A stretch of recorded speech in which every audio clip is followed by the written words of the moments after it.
मारो, इन दोनों को उठा के ले आओ यहाँ से। ये तेरे काम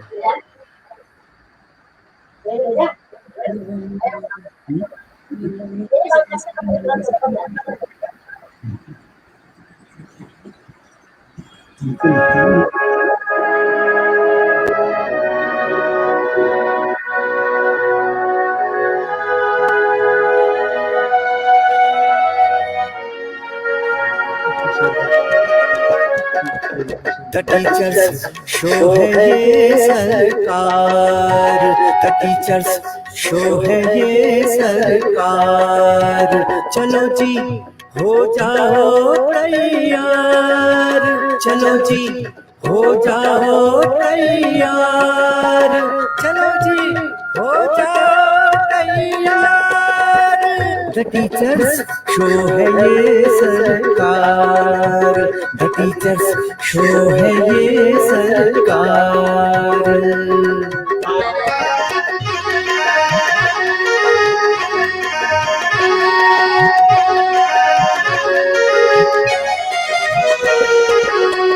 यहाँ हर टीचर सरकारी है और ये सबसे असरकारी है, असरकारी है। हमारा शो सब पर भारी है, ये जब से शुरू हुआ जारी है, जारी है, जारी है। The teachers show है ये सरकार, चलो जी हो जाओ तैयार, चलो जी हो जाओ तैयार। The teachers show है ये सरकार, The teachers show है ये सरकार, The teachers show है ये सरकार। The teachers show। नमस्कार, द टीचर शो के एपिसोड 101 में आपका स्वागत है। रोज की तरह आज फिर हम आपके सामने हाजिर हैं एक नए मेहमान के साथ, एक नए विशेषज्ञ के साथ। मित्रों, पिछले 100 दिनों में जिस तरह से आपने हमारा साथ दिया उसके लिए हम आपके तहे दिल से आभारी हैं और लगातार आपकी टिप्पणियां, आपके सुझाव, आपके कमेंट्स हमें मिलते हैं। हम कोशिश करते हैं कि उनको आपसे शेयर करें, लोगों से शेयर करें, उन पर चर्चा करें।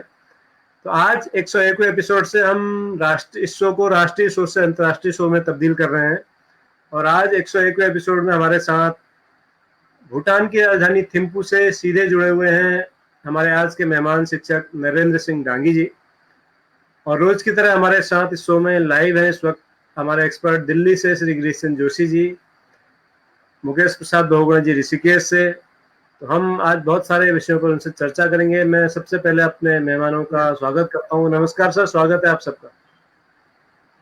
नमस्कार साहब, डांगी साहब नमस्कार। नमस्कार सब।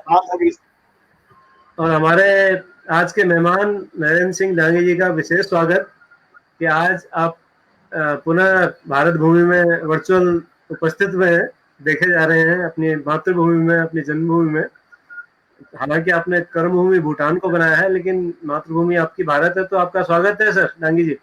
जी जी, बहुत बहुत धन्यवाद। तो आपने सर हमारे शो देखे अब तक, कैसे लगे आपको? द टीचर शो का कॉन्सेप्ट कैसा लगा?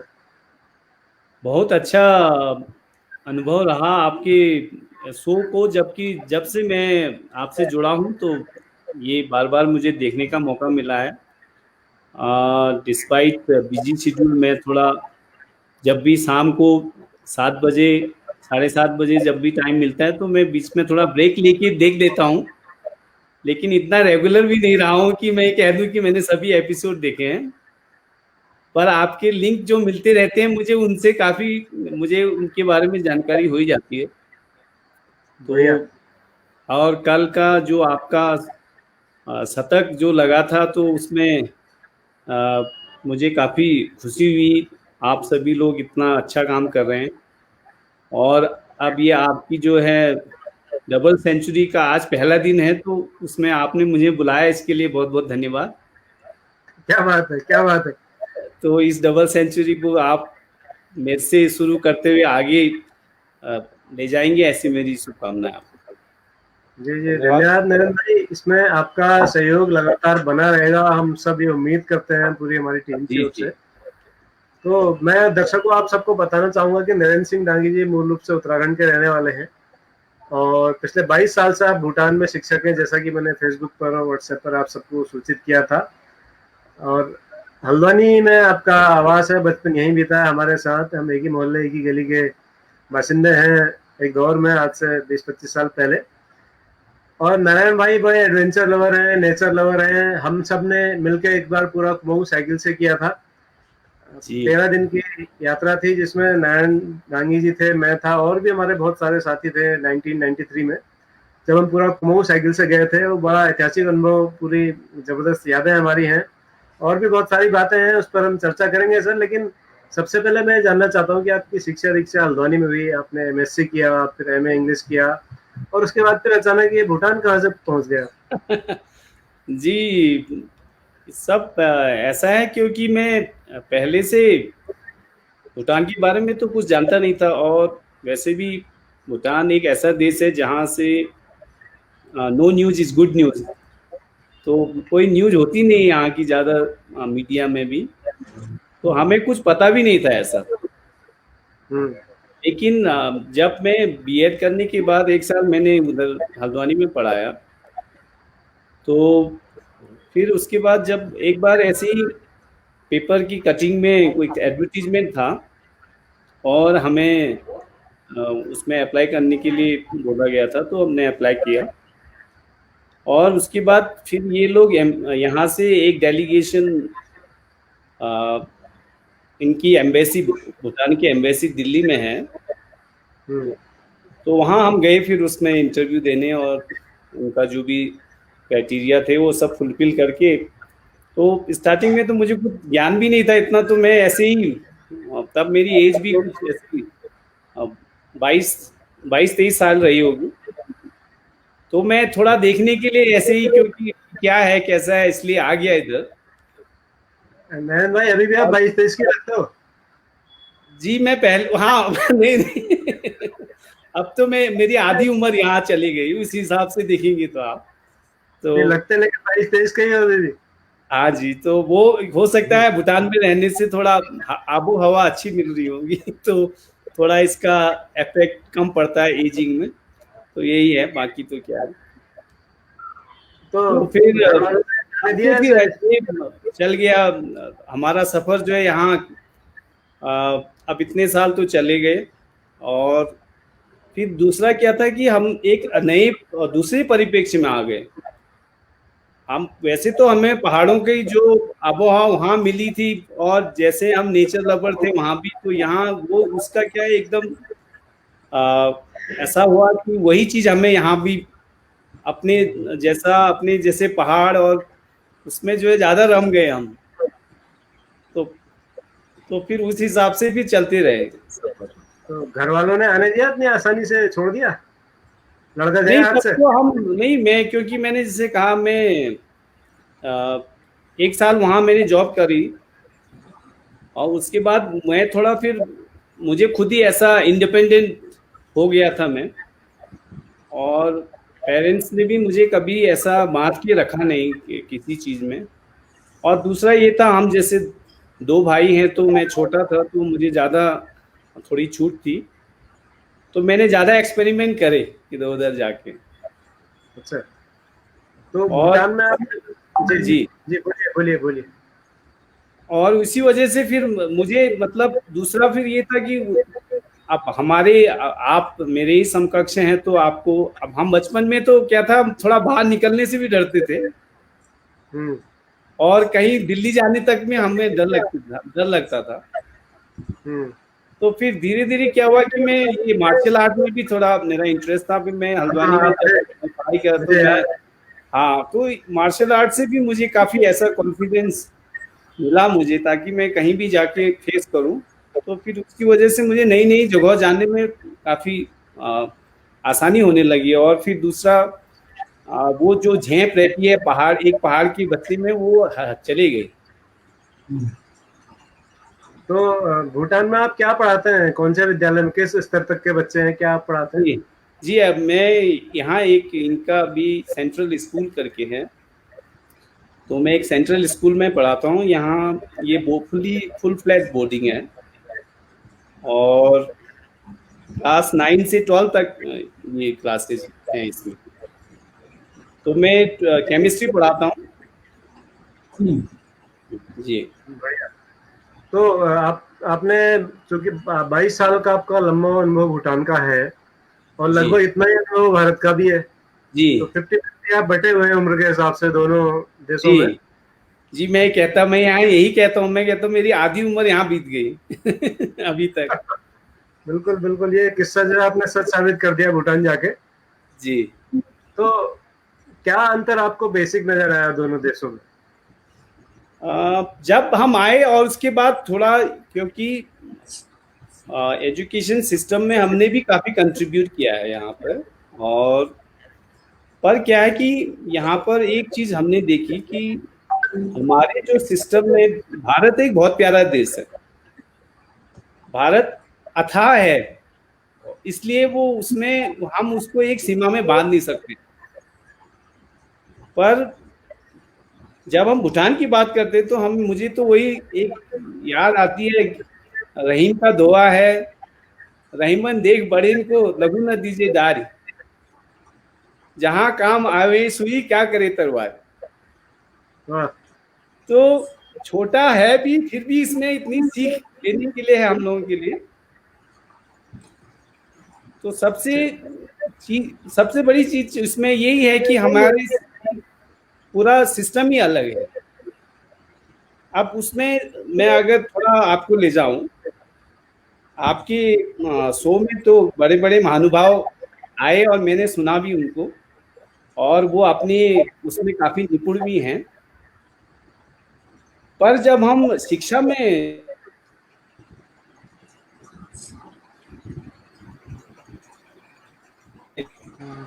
ये लगता है नेटवर्क, हाँ नरेंद्र भाई, मेरा नेटवर्क तो ठीक है, आपका कुछ गड़बड़ है। अच्छा जी सॉरी, बोलिए।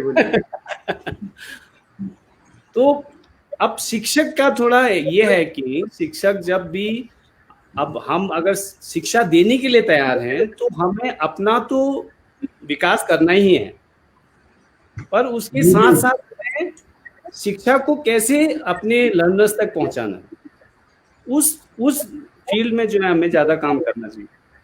अब आजकल मैं ये देखता हूँ कि कुछ लोग शिक्षक बन तो जाते हैं पर वो शिक्षा उस प्रकार से दे नहीं पाते। अब उसको वो दे ना पाना क्या हो सकता है कि शायद वो शिक्षा के बारे में, अपने सब्जेक्ट के बारे में तो बहुत कुछ जानते होंगे, पर वो अपने लर्नर्स को नहीं समझ पाते। तो इसके लिए जो है अभी मॉडर्न जो हमारा 21st सेंचुरी जो ये ट्रांसफॉर्मेटिव पेडागोजी है, इसमें सभी को थोड़ा, जो भी शिक्षकगण ये चाहते हैं कि वो एक अच्छे शिक्षक बने, तो उसके लिए उन्हें बहुत प्रयास करनी चाहिए, अपने आप को अपडेट करना चाहिए। शिक्षक भाई बिल्कुल आप ठीक कह रहे हैं, मैं आपसे पूरी तरह सहमत है। तो आपके जो, आप जिस मुल्क में अभी हैं भूटान में, वहाँ पाठ्यक्रम कौन सा चलता है सर? अपना पाठ्यक्रम है या कैसे? जी आप अभी, क्योंकि मैंने जैसे कहा स्टार्टिंग में पाठ्यक्रम इंडिया से ही एडॉप्टेड था, पर अब इन्होंने सब अपना पाठ्यक्रम, अपना बोर्ड, तो उसमें कब से हुआ है? जी ये 2006 से 7 से ऐसा कुछ, मुझे अभी इतना क्लियरली याद नहीं आ रहा है, पर मतलब हाँ 2006-7 से इन्होंने इस चीज़ को थोड़ा अपने उसमें एडॉप्ट कर लिया, कंटेक्चुअलाइज कर लिया। तो उससे क्या हुआ कि जो चीज़ें इरेलेवेंट थी वो निकाल दी गई, और जो रेलेवेंट हैं यहाँ की सिचुएशन के हिसाब से उसको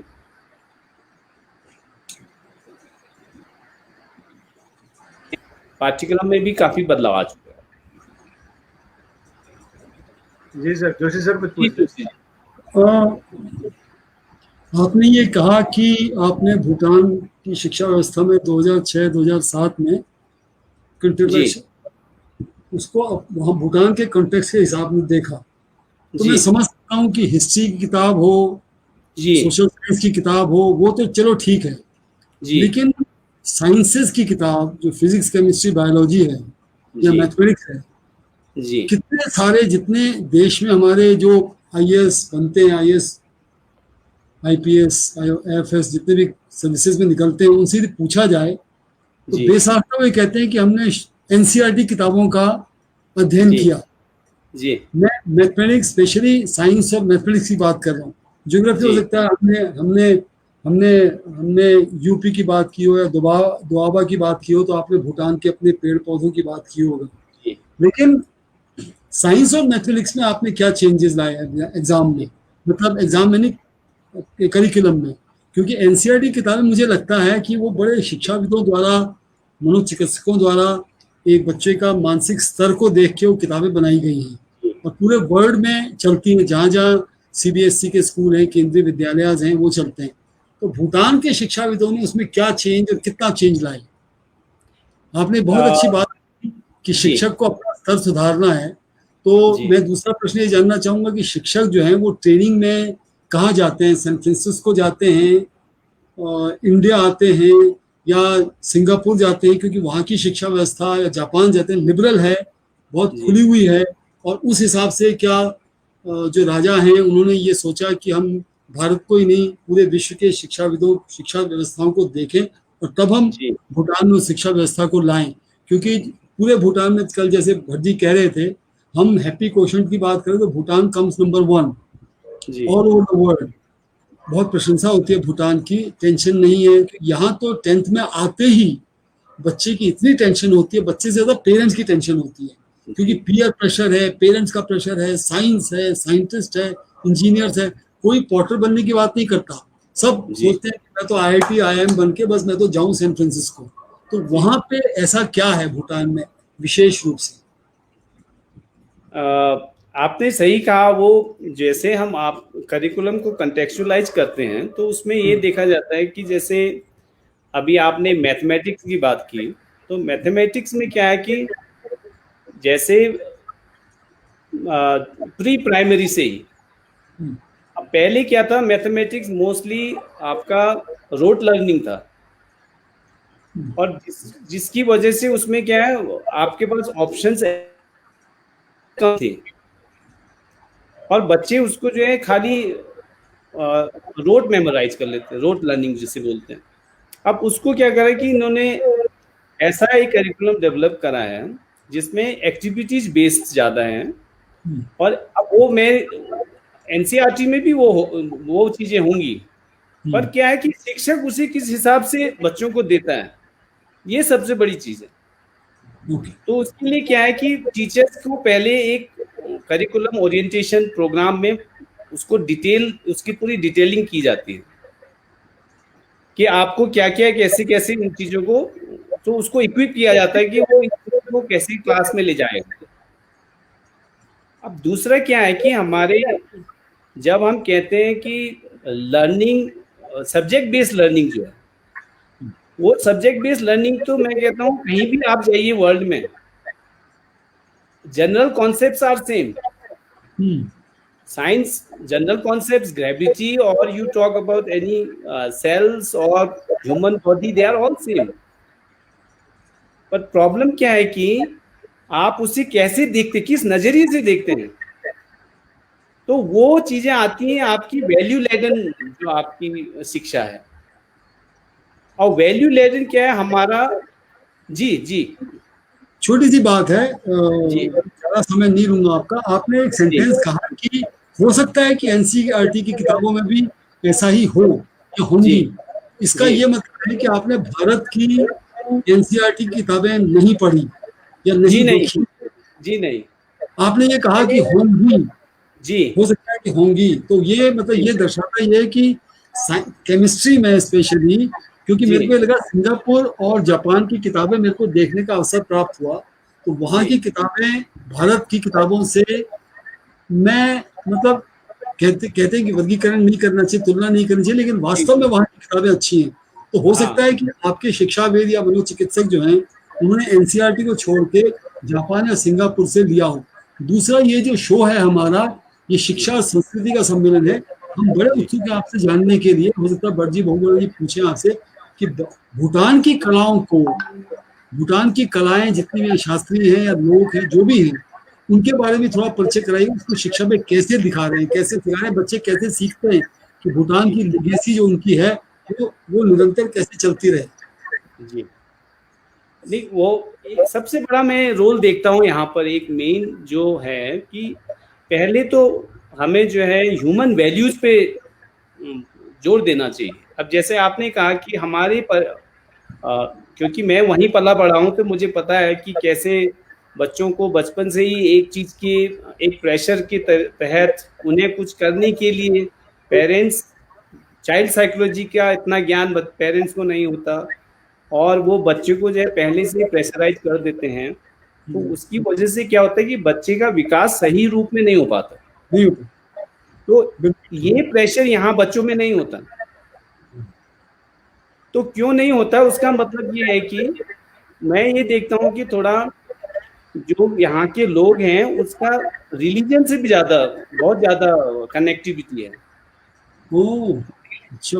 और रिलीजन क्या है कि जैसे आप यहाँ सभी लोग बौद्ध धर्म को मानते हैं। जी जी जी।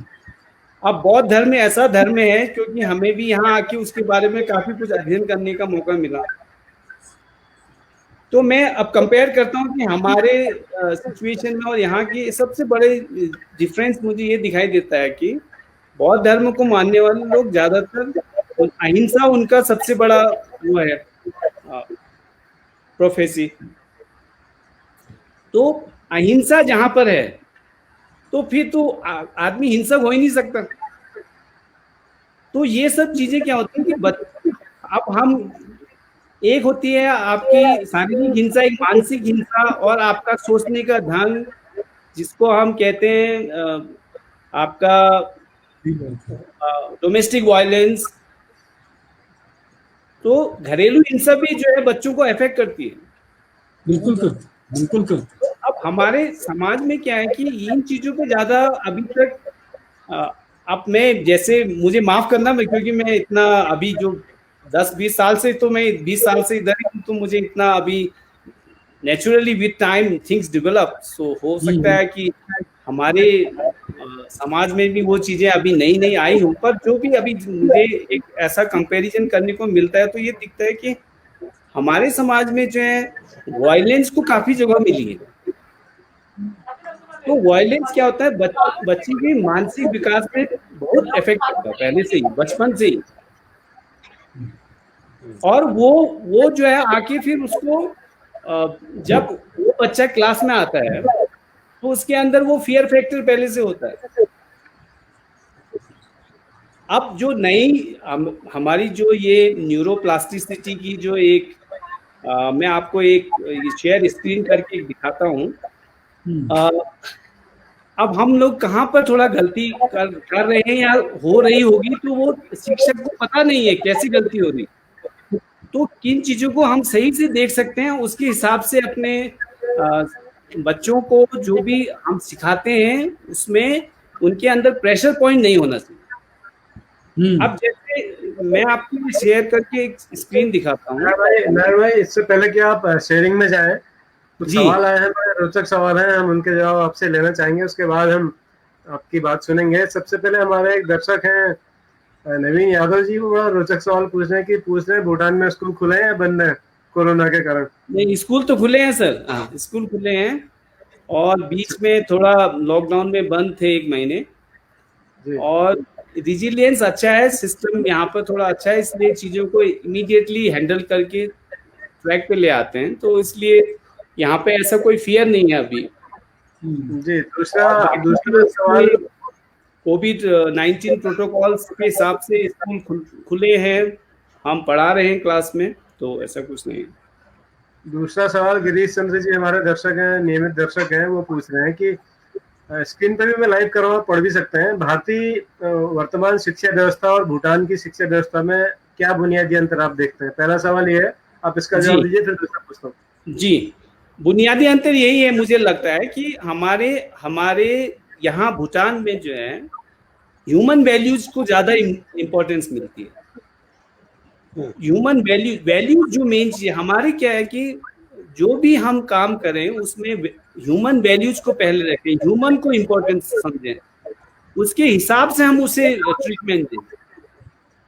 अब अगर हम ये चाहें कि कोई बच्चा अच्छी क्लास में अच्छा नहीं पढ़ रहा है तो उसकी रीजंस को ढूंढें, ना कि ये ढूंढें कि इसको कम्पीट करके कहीं पहुंचना है।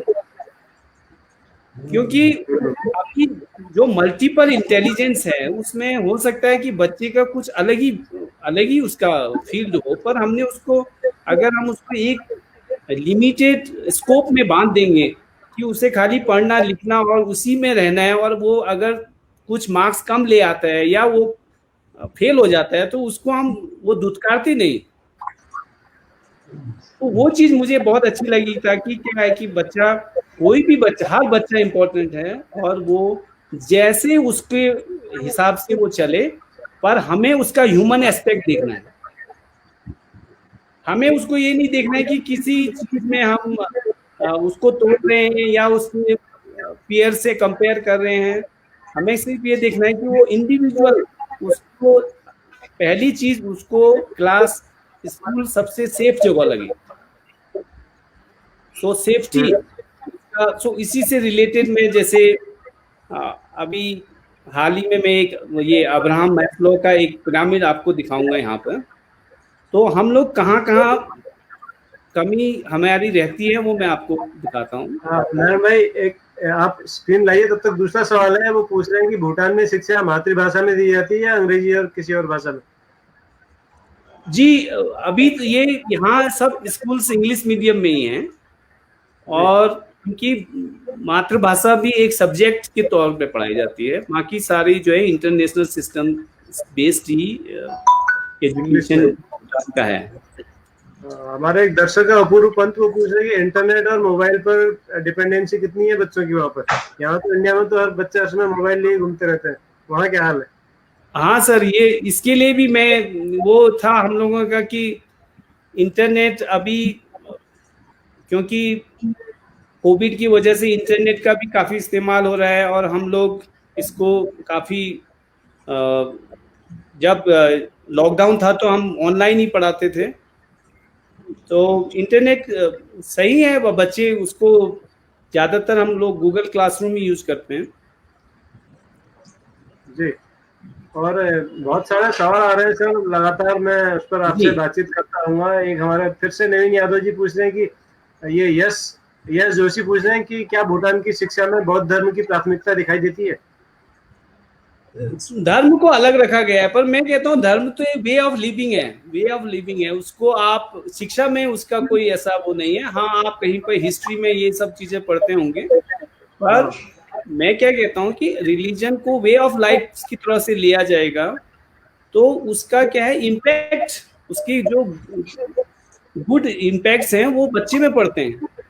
जी, मुझे सबसे अच्छा यही लगता है कि जैसे जो मैंने आपको बताया कि अहिंसा जो है, जो आपके तन मन धन से अहिंसा है, जो आप एक छोटे से इंसेक्ट्स को मारने के पहले भी सोचते हैं कि ये इंसेक्ट को क्यों मारा जाए, इसकी भी एक जिंदगी है, तो आप समझ सकते हैं कि उसका क्या इफेक्ट हमारे बच्चों में पड़ेगा। जी, तो ये सबसे बड़ी चीज है। आप जब हम इस वायलेंस को अपने मन से या तन से, जो जिस हिसाब से भी आप उसको दूर रखेंगे, तो हर मानव का विकास जल्दी होगा। जी, तो हम बच्चों को, जैसे ये आप देख रहे हैं स्क्रीन में, ये मैस्लो का हायरार्की ऑफ नीड्स है। तो हम बच्चों को पहले हमें क्या देना है? सबसे पहले बच्चों को सबसे पहला जो उसका आप देखेंगे कि ये साइकोलॉजिकल नीड्स बच्चों की। अब क्या होता है कि बच्चे क्या साइकोलॉजिकल नीड्स बचपन से ही उसको सबसे पहले उसको सही खाना मिले, उसका पोषण अच्छा हो, उसको नींद अच्छी मिले, और उसकी जो है पेरेंट्स के साथ कैसी बॉन्डिंग है, वो चीज हम बच्चों को कितना समझते हैं, वो सबसे प्राथमिक नीड है। अब इस आवश्यकता को अगर एक परिवार, कोई गरीब परिवार है, तो उसको ये सब चीजें कैसे मुहैया करें, या अशिक्षित माता पिता हैं तो वो इन चीजों को कैसे देखेंगे। तो इसके लिए जो है स्टेट का बहुत बड़ा रोल रहता है कि हम इन बच्चों को जो पुअर सोशियो इकोनॉमिक बैकग्राउंड से हैं उनको एक अच्छी शिक्षा के लिए हम उन्हें बोर्डिंग स्कूल में रखें और स्कूल को ऐसा माहौल दें कि वहाँ बच्चा उसकी साइकोलॉजिकल नीड्स तो कंप्लीट हो। उसके बाद हम जाते हैं सेफ्टी में। तो सेफ्टी क्या है कि सेफ्टी नीड्स क्या है कि बच्चे जब अपने आप को सेफ फील करेंगे तभी वो आगे उसमें उनका विकास, बौद्धिक विकास हो सकता है। अगर बच्चा स्कूल में जाके उसको कुछ पनिशमेंट मिलता है या उसको हीन भावना से देखा जाता है या बच्चे उसे बुली करते हैं तो उससे क्या होता है कि बच्चे के अंदर वो सेफ्टी नहीं आती, तो उसमें फियर रहता है। जो फियर जो है मानव मस्तिष्क के विकास के लिए बहुत मैं कह सकता हूँ कि खराब चीज है। अब उसके बाद जो है आपकी तब आती है आपकी नीड, लव, बिलोंगिंग्स। जब बच्चे को आप सेफ एनवायरनमेंट देंगे, उसकी साइकोलॉजिकल नीड पूरी करेंगे, तो तब उस बच्चा जो है आप उसको कैसे लव, बॉन्डिंग, कैसे आपका एक शिक्षक और आपके प्यूपिल के साथ आपका कैसा रिलेशन है और उसको आप कैसे वो आपसे अप्रोच करता है और कैसे आप उसको समझते हैं।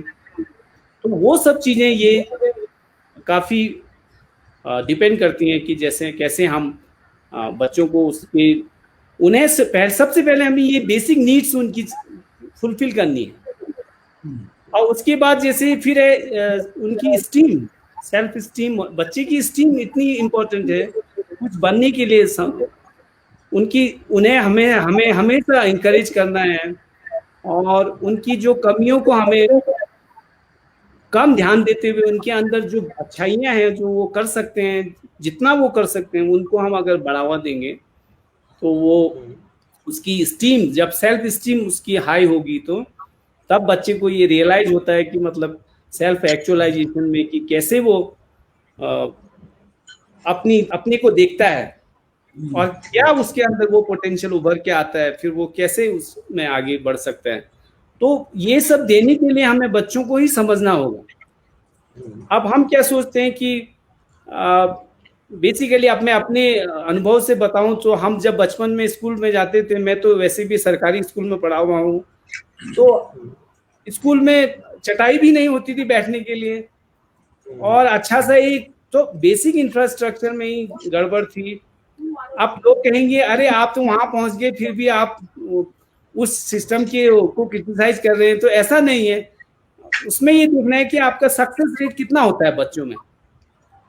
तो ये ऐसा देखा गया है कि आप जो एडवांस कंट्रीज में देखेंगे कि जब हम बच्चों की ये बेसिक नीड्स को हम फुलफिल करते हैं, अगर उन्हें हम अच्छा क्लासरूम देते हैं, अच्छा उनके सेफ्टी नेटवर्क को देखते हैं, तो उनसे क्या होता है बच्चों में जो सक्सेस रेट होती है वो बहुत ज़्यादा होती है। तो ऐसा कंपैरिजन किया गया है कि एडवांस कंट्रीज में जो सक्सेस रेट और क्लासरूम है उसमें आपका 10% फेलियर है। तो इसका मतलब 90% आपका सक्सेस रेट है। 90% of the children would achieve something in life, but our situations where you don't look at the needs of the children and don't give them the basic needs and rather just give them books and a teacher to teach does not suffice, because ये बच्चे जो है उनका success rate है आपका 90:10. 10% of children will only succeed, 90 will be failing in their life. So वो चीजों को हम अगर सही तरीके से अगर देख सकते हैं तो हमारा पढ़ाने का और बच्चों को समझने का नजरिया बदल जाता है। और वही चीज मैं देखता हूँ यहाँ। जी मेरे मन में छोटे छोटे प्रश्न थे, भट्ट जी मेरे को अलाउ करेंगे तो उनको आप समाहित करिएगा बातचीत में। आपने बहुत अच्छा बताया मास्लोज हायरार्की ऑफ नीड्स। मेरे को 12वीं क्लास में साइकोलॉजी किताबें पढ़ने का मौका मिला और पढ़ाने का मौका मिला, दिल्ली के अंदर, तो मैंने जी। देखा सैद्धांतिक रूप से तो हम पढ़ाते हैं, लेकिन जी। उसको हम कितना ट्रांसलेट कर पाते हैं अपने दैनंदिनी में, ये जी। बहुत स्पष्ट नहीं है। जी। और एक ये बताइएगा कि आपके बच्चे जो हैप्पी इंडेक्स है उसमें क्या वहाँ कंसेप्ट है प्राइवेट स्कूल और गवर्नमेंट स्कूल का? क्योंकि यहाँ जो बहस है वो जी। प्राइवेट स्कूल और गवर्नमेंट स्कूल की बहुत है इंडिया में, आप जानते हैं। जी। जी। तीसरा, एक हमारे दिल्ली के शिक्षा मंत्री हैं, वो बहुत पुरजोर कोशिश कर रहे हैं पिछले 3 या हाँ। 4 साल से कि जीडीपी का कम से कम 6% जो है शिक्षा पे खर्च करना चाहिए। जी। यदि आप कहते हैं कि भूटान की शिक्षा व्यवस्था में 90% सक्सेस रेट है, 10% आप ये, तो वहां जीडीपी का कितना परसेंट आप खर्च कर रहे हैं? दिल्ली में आजकल मेरे को लगता है पूरे इंडिया में अखबार जो मेन न्यूज के लिए पढ़ा जाता है वो जी। आज के अखबार में मुख्य पृष्ठ में वो नहीं होता। वो होता है जी। जी आकाश इंस्टीट्यूट, आईआईटी फिरजी। वो जी। पिछले 1 महीने से मैं यही देख रहा हूँ कि ये बच्चा पहला आया, ये बच्चा ये कर लो, बायजूस का कर लो, ऐसा। वहां क्या प्रेशर है ऐसा? जी। क्या वहां होते हैं इतने प्राइवेट कोचिंग इंस्टीट्यूट की? मतलब यहाँ तो हम देखें यानी अखबार में लेता हूँ एक अखबार पढ़ने के लिए कि भाई मेन न्यूज मेरे को पता चले, वो पता चलता है 3 पेज तो उसी से भरे हुए हैं। हर कॉलेज जो है वो अपना कोचिंग इंस्टीट्यूट, हर बच्चा की छाप रहा है अपनी किताबें, फोटो कि मेरा बच्चा फर्स्ट आया, मेरा बच्चा सेकंड आया ऑल इंडिया रैंकिंग में। इसका क्या सिस्टम है वहां पर? बहुत अच्छी बात जी। आपने की। सर्वपल्ली राधाकृष्णन जी ने एक बात कही थी कि मानव को जी। मानवीय गुणों की आपने बात की, मानव को आज आकाश में हवाई जहाज की तरह या पंछी की तरह उड़ना सीखकर और जी। पानी में मछली की तरह तैरना सीखकर आवश्यकता इस बात की है कि धरती पर मानव इंसान बनकर चलना सीखे। जी। वो एक मूल्य है, मानवीय मूल्य है, इंसान बनकर चलना, जिसकी आप बहुत चर्चा कर रहे हैं कि भूटान में आप मानवीय मूल्यों पे जोर देते हैं, तो इसके बारे में मेरी उत्सुकता थी। जी, वही अब यहाँ में यही मुझे सबसे पसंद आया अभी यहाँ का एक कि जैसे हमारे भारतीय समाज में मैं being Indian I love my country, ये तो कुछ ऐसा है नहीं, पर जो भी उसमें थोड़ा बहुत कमियां हैं उसे उजागर करना या उसे एनालाइज करना हम सभी का कर्तव्य है। तो मुझे सबसे ज्यादा डिफरेंस तो ये लगता है कि जैसे प्राइवेटाइजेशन एक सबसे एक क्या कहते हैं एक अभिशाप ही है शिक्षा के लिए, क्योंकि क्या है कि आप जो शिक्षा आप हमारे उसमें क्या है कि एक पैरेलल आप पद्धति चला रहे हैं जहां पर प्राइवेट इंस्टीट्यूट्स आपके पैरेलली गवर्नमेंट के उसमें चल रहे हैं और हमारे पेरेंट्स खुद उसको सरकारी शिक्षा को दुत्कार के जो है प्राइवेट शिक्षा में ज्यादा ध्यान देते हैं। तो क्या हो गया है कि हम लोग फैसिलिटीज के नाम पे जो है बच्चे को प्राइवेट स्कूल में भेज देते हैं और जिससे जो है सरकारी स्कूल को उनका कुछ उत्थान हो नहीं पाता और उनका कुछ आगे ज्यादा टीचर है भी, उसका इंफ्रास्ट्रक्चर अच्छा नहीं है। इंफ्रास्ट्रक्चर अच्छा क्यों नहीं है? क्योंकि बच्चे वहां जाते नहीं है, तो वो एक विशेष साइकिल है। तो यहाँ क्या है, इन्होंने पूरा जो बच्चों की एजुकेशन जो अगर स्टेट स्पॉन्सर कर ले, पूरा स्टेट ले ले, every child is important for the state, तो उससे क्या होगा कि आपको प्राइवेट तो बाद में आएगा। फिर अगर आप एक अच्छा शिक्षक देते हैं स्कूल को, तो आप एक अच्छा स्कूल भी बनाइए। अगर आप एक अच्छा स्कूल बनाते हैं तो एक आप उसके अंदर अच्छी फैसिलिटीज भी दीजिए, उसके अंदर आप पूरा इंफ्रास्ट्रक्चर दीजिए। अभी आप 21st सेंचुरी एजुकेशन की बात करते हैं तो उसके अंदर आप टेक्नोलॉजी के लिए भी प्रोविजन रखिए, स्मार्ट स्क्रीन दीजिए, प्रोजेक्टर दीजिए और टीचर को इक्विप कीजिए, उसको कंटिन्यू प्रोफेशनल डेवलपमेंट ट्रेनिंग दीजिए। तो अगर सरकार ये सब चीज करेगी और स्कूल अच्छी चमकेंगे, सरकारी शिक्षा अच्छी होगी, तो फिर प्राइवेट में कोई जाना नहीं चाहेगा। तो वो पूरा रिवर्स हो जाता है मामला। तो अब क्या है कि यहाँ पर सबसे अच्छा यही है कि हर दूसरा क्या है, उस सिस्टम को एक्सेप्टेंस देना। अब जैसे क्या है, मैं यहाँ पढ़ाता हूँ, मेरे खुद बच्चे, जहाँ मैं पढ़ाता हूँ वहां मेरे बच्चे भी पढ़ते हैं, और उसी स्कूल में प्राइम मिनिस्टर का बच्चा भी पढ़ता है, उसी स्कूल में मिनिस्टर के बच्चे भी पढ़ते हैं। बहुत बड़ी बात है। उसी स्कूल में कोई भी जो अपर सोसाइटी और लोअर सोसाइटी तो इतना डिफरेंस यहाँ है नहीं, फिर भी जो भी है हर कोई अपने बच्चे को सबसे पहले जो है सरकारी स्कूल में ही डालना चाहिए। बहुत बढ़िया। अब ये हो जाता है कि जैसे जैसे बच्चे पढ़ के थोड़ा आगे बढ़ते हैं तो सिस्टम सब बच्चों को एकोमोडेट नहीं कर पाता। तो अभी तो क्लास 12 तक तो पहले इन्होंने क्लास 10 तक एक कट ऑफ लिस्ट बनाई थी जिसमें जो बच्चे थोड़ा पीछे रह जाते हैं और जिनको सरकारी स्कूलों में एकोमोडेट नहीं कर पाते तो उनको भी प्राइवेट स्कूल खोले गए। अब नई सरकार ने क्या कर दिया कि प्राइवेट में भी बच्चा पढ़ेगा तो सरकार ही उसका वहन करेगी। अच्छा, बहुत बढ़िया। तो सरकारी प्राइवेट स्कूलों को भी एक कॉन्ट्रैक्ट के तहत बात दिया गया है कि आप इतना ही चार्ज करेंगे और बच्चा पेरेंट्स उसको पेमेंट नहीं करेंगे बल्कि सरकार पेमेंट करेगी। तो इसलिए क्या है कि सब बच्चों को आप क्लास 12 तक आप भी बच्चे पढ़ सकते हैं। तो उसका एक रेगुलेशन चाहिए। अब बाकी क्या है कि आपका एक सबसे बड़ी चीज है टीचर के शिक्षक के अंदर सबसे बड़ा अभिशाप यह है कि टीचर क्लास में कम पढ़ाता है, ट्यूशन ज्यादा पढ़ाता है। और वो ट्यूशन इसलिए पढ़ाता है क्योंकि उसको एक्स्ट्रा इनकम कमानी होती है और इसलिए वो अपने जो उसका दायित्व है, जो उसका प्रोफेशनल ड्यूटी है उसको फुलफिल नहीं करता। वो स्कूल नहीं जाता, वो बच्चों को किसी बहाने से टाल के उसको ट्यूशन में बुला लेते हैं। तो इसलिए यहाँ पर उसको भी बैन किया गया है। जब आप स्टेट इस चीज को देखेगा कि भाई आप अगर डॉक्टर हैं तो आप प्राइवेट प्रैक्टिस नहीं कर सकते, आप अगर शिक्षक हैं तो ट्यूशन नहीं पढ़ा सकते, तो उससे क्या होगा कि समाज में हर तबके के लिए, क्योंकि education is the mother of all profession,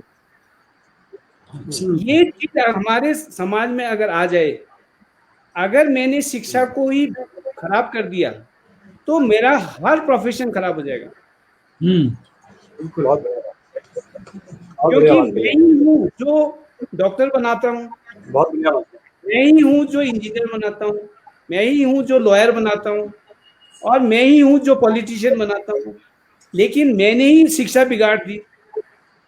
तो मैंने उनको ना तो मानव मूल्यों के बारे में बताया, ना तो मैंने उन्हें ऐसी शिक्षा दी कि जिससे उसे बड़ा होकर वो ये समझे कि मुझे समाज के लिए कुछ करना है। क्योंकि हमने तो उन्हें खाली रटाया और रटाने के बाद उनको एक नंबर बना दिया कि आपको इतना नंबर लाना है, और वो number by hook and by crook कैसे भी लाए वो, उसके बाद वो मानव मूल्य कहाँ गए। इसीलिए मैं आज देखता हूँ कि लोग इतना संपन्न होते हुए भी हम आए दिन देखते हैं समाचारों में, न्यूज चैनल्स में कि ये भ्रष्ट पाया गया, वो भ्रष्ट पाया गया। जब सरकार आपको सब कुछ दे रही है फिर भी आप भ्रष्ट हैं तो क्यों हैं? सही। तो उसका मतलब यही है कि आदमी के अंदर यही, मैं अभी एक क्लिप भी मैंने रखी थी, मैं शेयर करूंगा स्क्रीन में, कि अब हमारे भारत देश में 1% जो रिच हैं उनके पास जो है 4 टाइम्स ऑफ 70% पुअर का मनी है। तो मतलब आप देखिए कि कितना बड़ा इनइक्वालिटी जो आप समाज में आ गई है। तो उस इनइक्वालिटी को कैसे हम गैप अप कर पाएंगे? तो प्राइवेटाइजेशन में आजकल यही हो गया कि जब बच्चे किसी भी चीज में, हमें अगर दिन रात हम उनके दिमाग में एक ही चीज डाल देंगे, बेटा तुझे डॉक्टर बनना है, तो वो किसी भी तरीके से डॉक्टर तो बन जाएगा पर लेकिन एक अच्छा इंसान नहीं बन पाएगा। और वो उस टाइप की चीजें आ जाती हैं। अगर वो इंजीनियर तो बन जाएगा लेकिन एक अच्छा इंजीनियर नहीं बन पाएगा, अगर वो पॉलिटिशियन तो बन जाएगा लेकिन अच्छा पॉलिटिशियन नहीं बन पाएगा, और फिर वो समाज को एक तो ये थोड़ा हमें इसमें अगर हम देख सकते हैं तो, और मुझे लगता है कि ये आपका शो टीचर शो है, तो मुझे ये इन चीज़ों पे ज़्यादा फोकस में रहना था कि हम शिक्षक खाली ये ना समझे कि वो एक शिक्षक, उसको एक जॉब मिल गई है। चाहे आप 4 बच्चों को पढ़ाएं या 100 बच्चों को पढ़ाएं, लेकिन उनके अंदर पहले मानव मूल्य डालें, और उस मानव मूल्य को आप अपने से ही डाल सकते हैं। और अपने से कैसे डाल सकते हैं कि मैं जब बच्चों से डील करता हूँ, मैं जब बच्चों के साथ रहूंगा, एक शिक्षक बच्चों के साथ, उसे खाली अपनी शिक्षा और बच्चे के बारे में ही सोचना है, उसे किसी चीज के बारे में नहीं सोचता है, तो वो भावनाएं अपने आप उत्पन्न हुई, क्योंकि आपका बॉन्डिंग अच्छा बन जाता है, आप बच्चों को समझते हैं, आप उनको प्रेशर नहीं देते, उनकी लर्निंग को इम्प्रूव करते हैं। तो वो सब चीजें एक शिक्षक। जी नरेंद्र भाई, बहुत अच्छे आपने विचार रखे और लगातार हमारे दर्शक उस पर टिप्पणियां भेज रहे हैं, बहुत सकारात्मक टिप्पणियां आपकी बातों को लेकर के आ रही हैं। हमारे एक्सपर्ट हेमंत भी कह रहे हैं बहुत अच्छा, लेकिन बहुत सारे सवाल भी हैं, मैं एक एक करके सवाल लेता हूँ क्योंकि बहुत सारे सवाल आ रहे हैं लाइव स्क्रीन पर, तो चाहूंगा आप बहुत सारगर्भित रूप से उनका जवाब दें। हमारे दर्शक जो है रजनीकांत शुक्ला जी दिल्ली से हैं, वो शो में आए थे पुराने किसी एपिसोड में, वो पूछ रहे हैं कि भूटान में क्या मांसाहार नहीं है, मांसाहार करके हम जीव दया के बारे में कैसे शिक्षा देंगे? जी जी ये जैसे क्या है कि अभी अब जो नया उसमें है, अब क्या है, कुछ चीजें जो है हमारी एंसेस्ट्रल हैं जो हमारे पूर्वजों ने हमें दी हैं, और वो किस परिप्रेक्ष्य में जिए वो भी देखना है। तो जब जैसे आप देखेंगे कि तिब्बत से लगा हुआ भूटान था, और जो धर्म का जो वहां से प्रसार हुआ वो भूटान होते हुए आया तिब्बत से। तो क्या था कि तिब्बत तो वैसे भी रूप और रेन शैडो एरिया है, वहाँ कुछ वेजिटेशन तो होती नहीं है, और तो लोग ज्यादातर क्या है याक और जो लाइव स्टॉक वो अपना रखते थे, तो वो उनके जीवन यापन में उनको फूड के रूप में भी उनको वही चीजें मिलती थी। तो लेकिन क्या था कि अब सबसे बड़ा उनमें ये था कि धर्म तो सिखाता है कि अहिंसा रखें, मारना, जब आप एक कीड़े को तक नहीं मारते तो आप इतने बड़े जानवर को कैसे मार देंगे।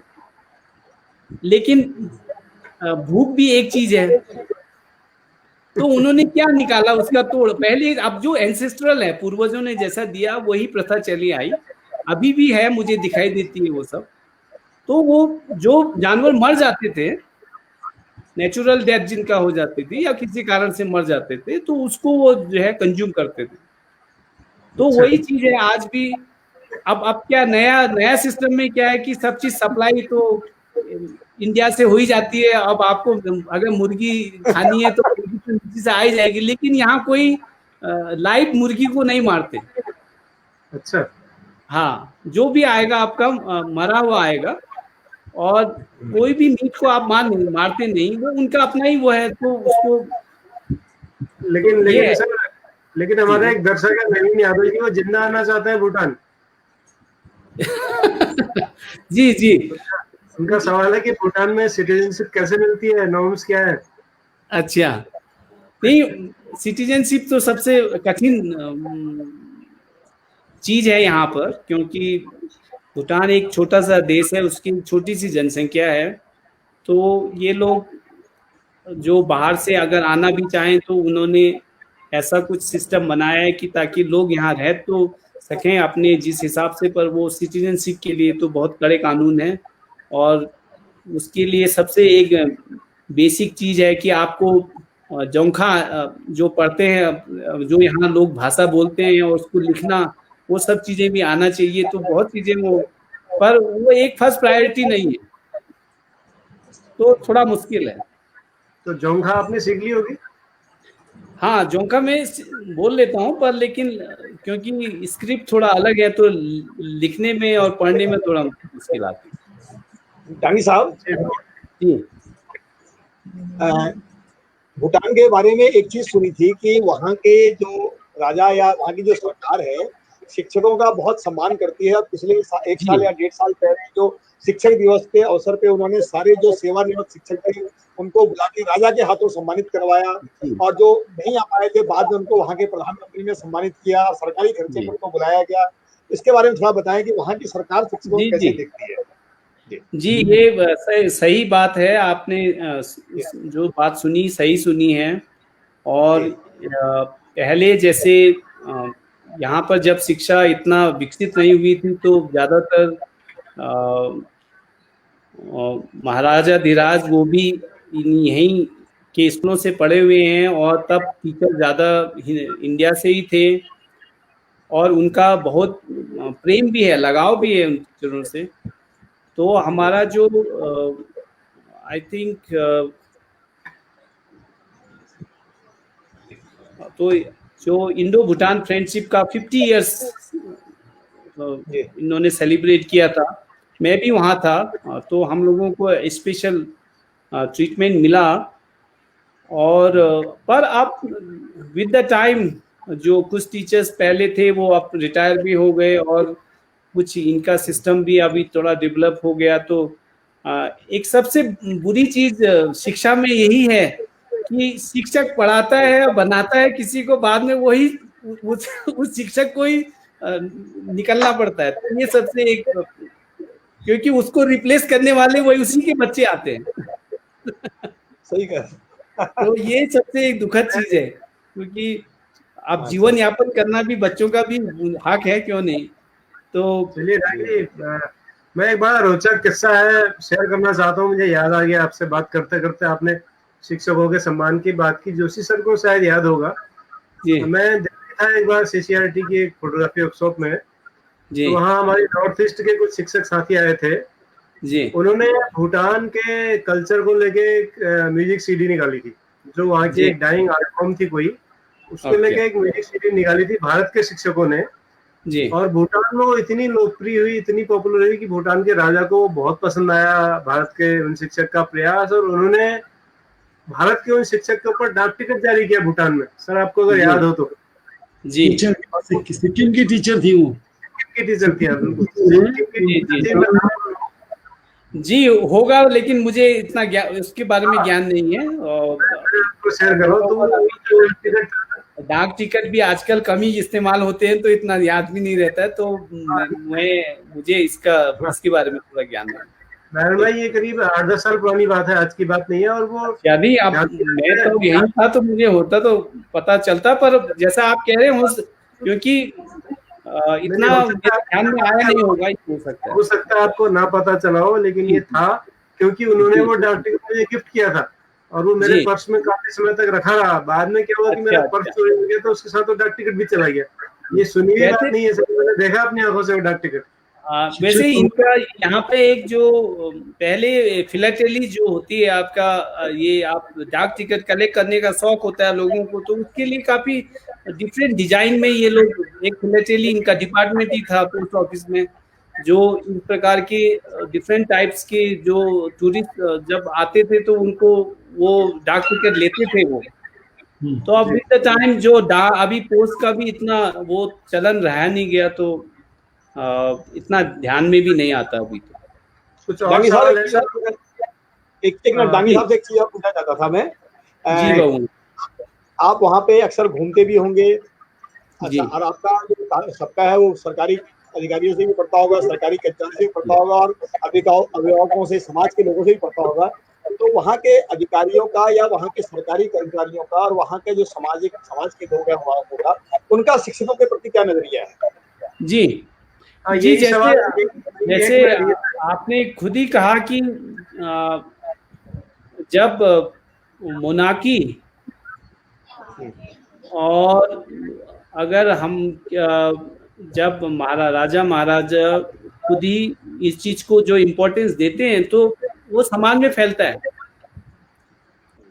तो जो हमारे उसमें ये चीज भी है कि हम शिक्षकों को किस दृष्टि से देखते हैं। अब यहाँ क्या है कि education is one, educator is number 1 again.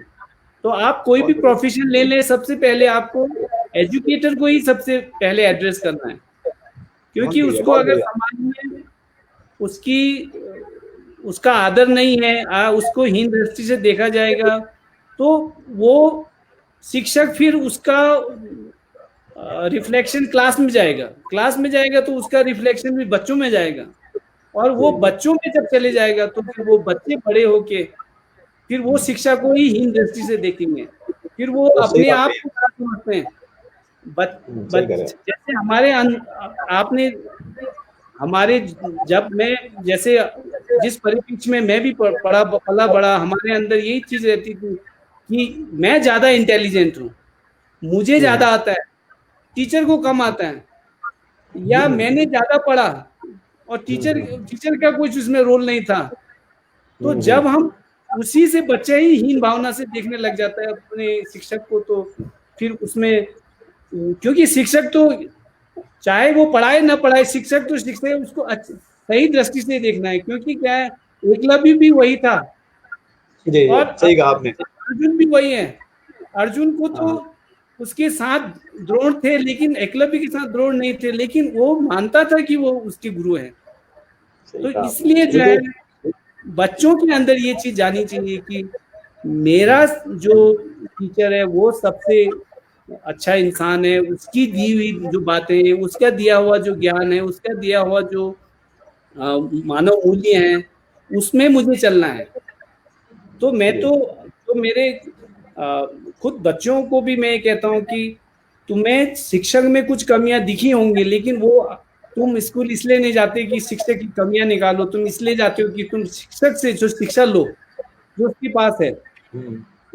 तो वो चीजें हमेशा वो रहनी चाहिए, सबसे टॉप में रहनी चाहिए।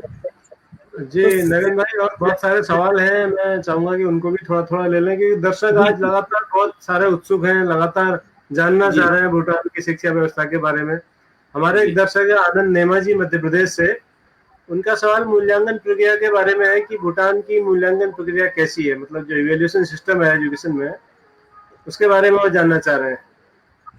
जी, तो वही असेसमेंट तो वही है आपका, जैसे अब हम यहाँ पे क्या है कि वही जैसा इंडिया में भी होता है, आपको एग्जाम देने पड़ते हैं, बच्चा एग्जाम करता है, कितने मार्क्स लाता है और कुछ, पर जो इसमें क्या है, हमें दोनों असेसमेंट देखने होते हैं। एक जो बच्चा क्लास में करता है उसको उसका कैसी प्रोग्रेस है, फॉर्मेटिव असेसमेंट कैसे करना है, बच्चे की जो है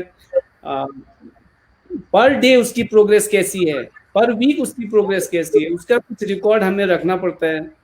और फिर उसका हम एनालाइज कर लेते हैं, फिर एनालिसिस करके जो है अगर बच्चा थोड़ा किसी चीज में कम है तो उसको जो है टाइमली हम उसका रीइंफोर्समेंट कर सकें। अब अगर क्या है, आप खाली एग्जाम लेते हैं, साल में टेस्ट ले लेते हैं या 6 महीने में आप बच्चे का टेस्ट ले लेते हैं, तो उससे बच्चे के अंदर खाली हीन भावना ही आएगी कि उसको 4 मार्क्स कम मिल गए या 4 मार्क्स उसके दोस्त से कम आ गए। अगर हम उसको जो है वीकली बेसिस में रख दें और पढ़ाते वक्त बच्चे की उस रिपोर्ट को थोड़ा थोड़ा उसमें एक चेकलिस्ट बना लेते हैं, तो चेकलिस्ट में हम जैसे कुछ चीज़ें वो देख के उसको अगर कर दें तो बच्चा जो है टाइमली उसका इंटरवेंशन हो जाता है। तो इससे जो है उसको बाद में जब उसका एग्जाम होता है, तो अगर एग्जाम में बच्चे ने अच्छा नहीं भी करा तो उसका टीचर उसको समझ जाता है कि नहीं, उसका जो है ये कंटिन्यूअस असेसमेंट जो है सीसी के हिसाब से आप काम करता है, तो सीसी के हिसाब से काम करता है। जी जी। अच्छा, दूसरा एक और सवाल उनका था कि पीटीआर क्या है वहाँ, पीपल टीचर रेशियो जो है, छात्र शिक्षक अनुपात, वो क्या है भूटान में? जी वैसे तो अब 1:32 गवर्नमेंट प्रेस्क्राइब्ड है। अच्छा, हाँ 1:32, तो पर लेकिन कुछ जैसे थिम्पू शहर में थोड़ा बच्चे बढ़ जाते हैं, पर बेसिकली जैसे मैंने कहा इवन प्राइवेट स्कूल के लिए भी ये भी एक ऐसी, आप रेशियो को डिस्टर्ब नहीं कर सकते। बिल्कुल। हाँ 32 से थोड़ा सा ऊपर हो जाए तो कोई बड़ी बात, लेकिन 32 से नीचे ही रहना चाहिए। हिमांशु चौहान जी पूछ रहे हैं कि भारत की शिक्षा व्यवस्था में राष्ट्र प्रेम, राष्ट्रीय एकता से संबंधित महत्वपूर्ण बिंदुओं पर शिक्षा दिए जाने की कमी नजर आती है, तथापि शिक्षकों द्वारा इस कमी को पूरा किया जाता रहा है। भूटान की शिक्षा व्यवस्था में इस संबंध में क्या व्यवस्था है, कृपया बताइएगा। जी, ये हम लोग यहाँ पर क्या है कि जैसे ही स्कूल स्टार्ट होते हैं, फरवरी में जब आपका विंटर वैकेशन के बाद स्टार्ट होते हैं, तो एक 1 वीक हम उसको बोलते हैं wow, value on weeks, value of week, sorry I am not getting it. तो एक सप्ताह क्या होता है कि आपका वैल्यूज खाली पढ़ाई जाती है। हाँ, उसमें आपकी टीचिंग कुछ नहीं होती है, आपका एक वैल्यू वीक बोलते हैं उसको। उसमें जो है सब बच्चों को आप जो है लाइफ स्किल्स के बारे में, पेट्रियटिज्म जो भी है उसका, वो उससे स्टार्ट होता है सेशन। और फिर उसके बाद जो है आपका एक पीरियड होता है वैल्यू एजुकेशन। तो वैल्यू एजुकेशन में भी आपके जो है ग्रेड, जो बच्चों के उनके लेवल के हिसाब से उनको जो है क्या क्या वैल्यू जो उनको सीखनी होती हैं। पर जैसे मैंने ये कहा कि क्लास में तो आप पढ़ाते ही हैं, पर बच्चे को वो चीज़ समाज में भी दिखनी चाहिए। जब समाज में दिखती हैं और बच्चा उसको फील करता है, तो वो उस चीज़ को समझता है, या उसके अंदर वो स्वतः ही उत्पन्न होती हैं। नहीं तो क्या होता है कि आप पेट्रियटिज्म को जैसे किताब में नहीं पढ़ा सकते। किताब में पढ़ाएंगे तो पेट्रियटिज्म तो आप किताब में पढ़ाएंगे, वो किताब में रह जाएगी। अगर बच्चा देखेगा कि उसके घर में लोग कैसे देश को खोखला कर रहे हैं, तो वो क्या पेट्रियटिज्म सीखेगा। तो फिर हम यही कह देंगे कि भाई आपके पिताजी स्वतंत्रता सेनानी थे, तो आपने उनसे क्या सीखा। बिल्कुल। तो दूसरा एक और सवाल है नारायण भाई, सॉरी क्योंकि हमें बहुत सारे सवाल लेने हैं और समय का बड़ा अभाव है। तो दूसरा सवाल नवीन जोशी जी का है, वो पूछ रहे हैं कि भारत के विषय में भूटान के लोगों के मन में कैसी धारणा है भाई, या भारत के प्रति उनका कैसा नजरिया है। ये बड़ा महत्वपूर्ण सवाल उनका। हाँ, नहीं, अब जैसे आप अगर हिस्ट्री में भी जाएं तो आज के परिप्रेक्ष्य में भी और भूतकाल में भी आप जब भी देखें तो भारत का सबसे घनिष्ठ मित्र भूटान ही रहा है। और तो इसलिए हमें कभी ऐसा महसूस भी नहीं हुआ कि हम किसी दूसरे देश में रहते हैं।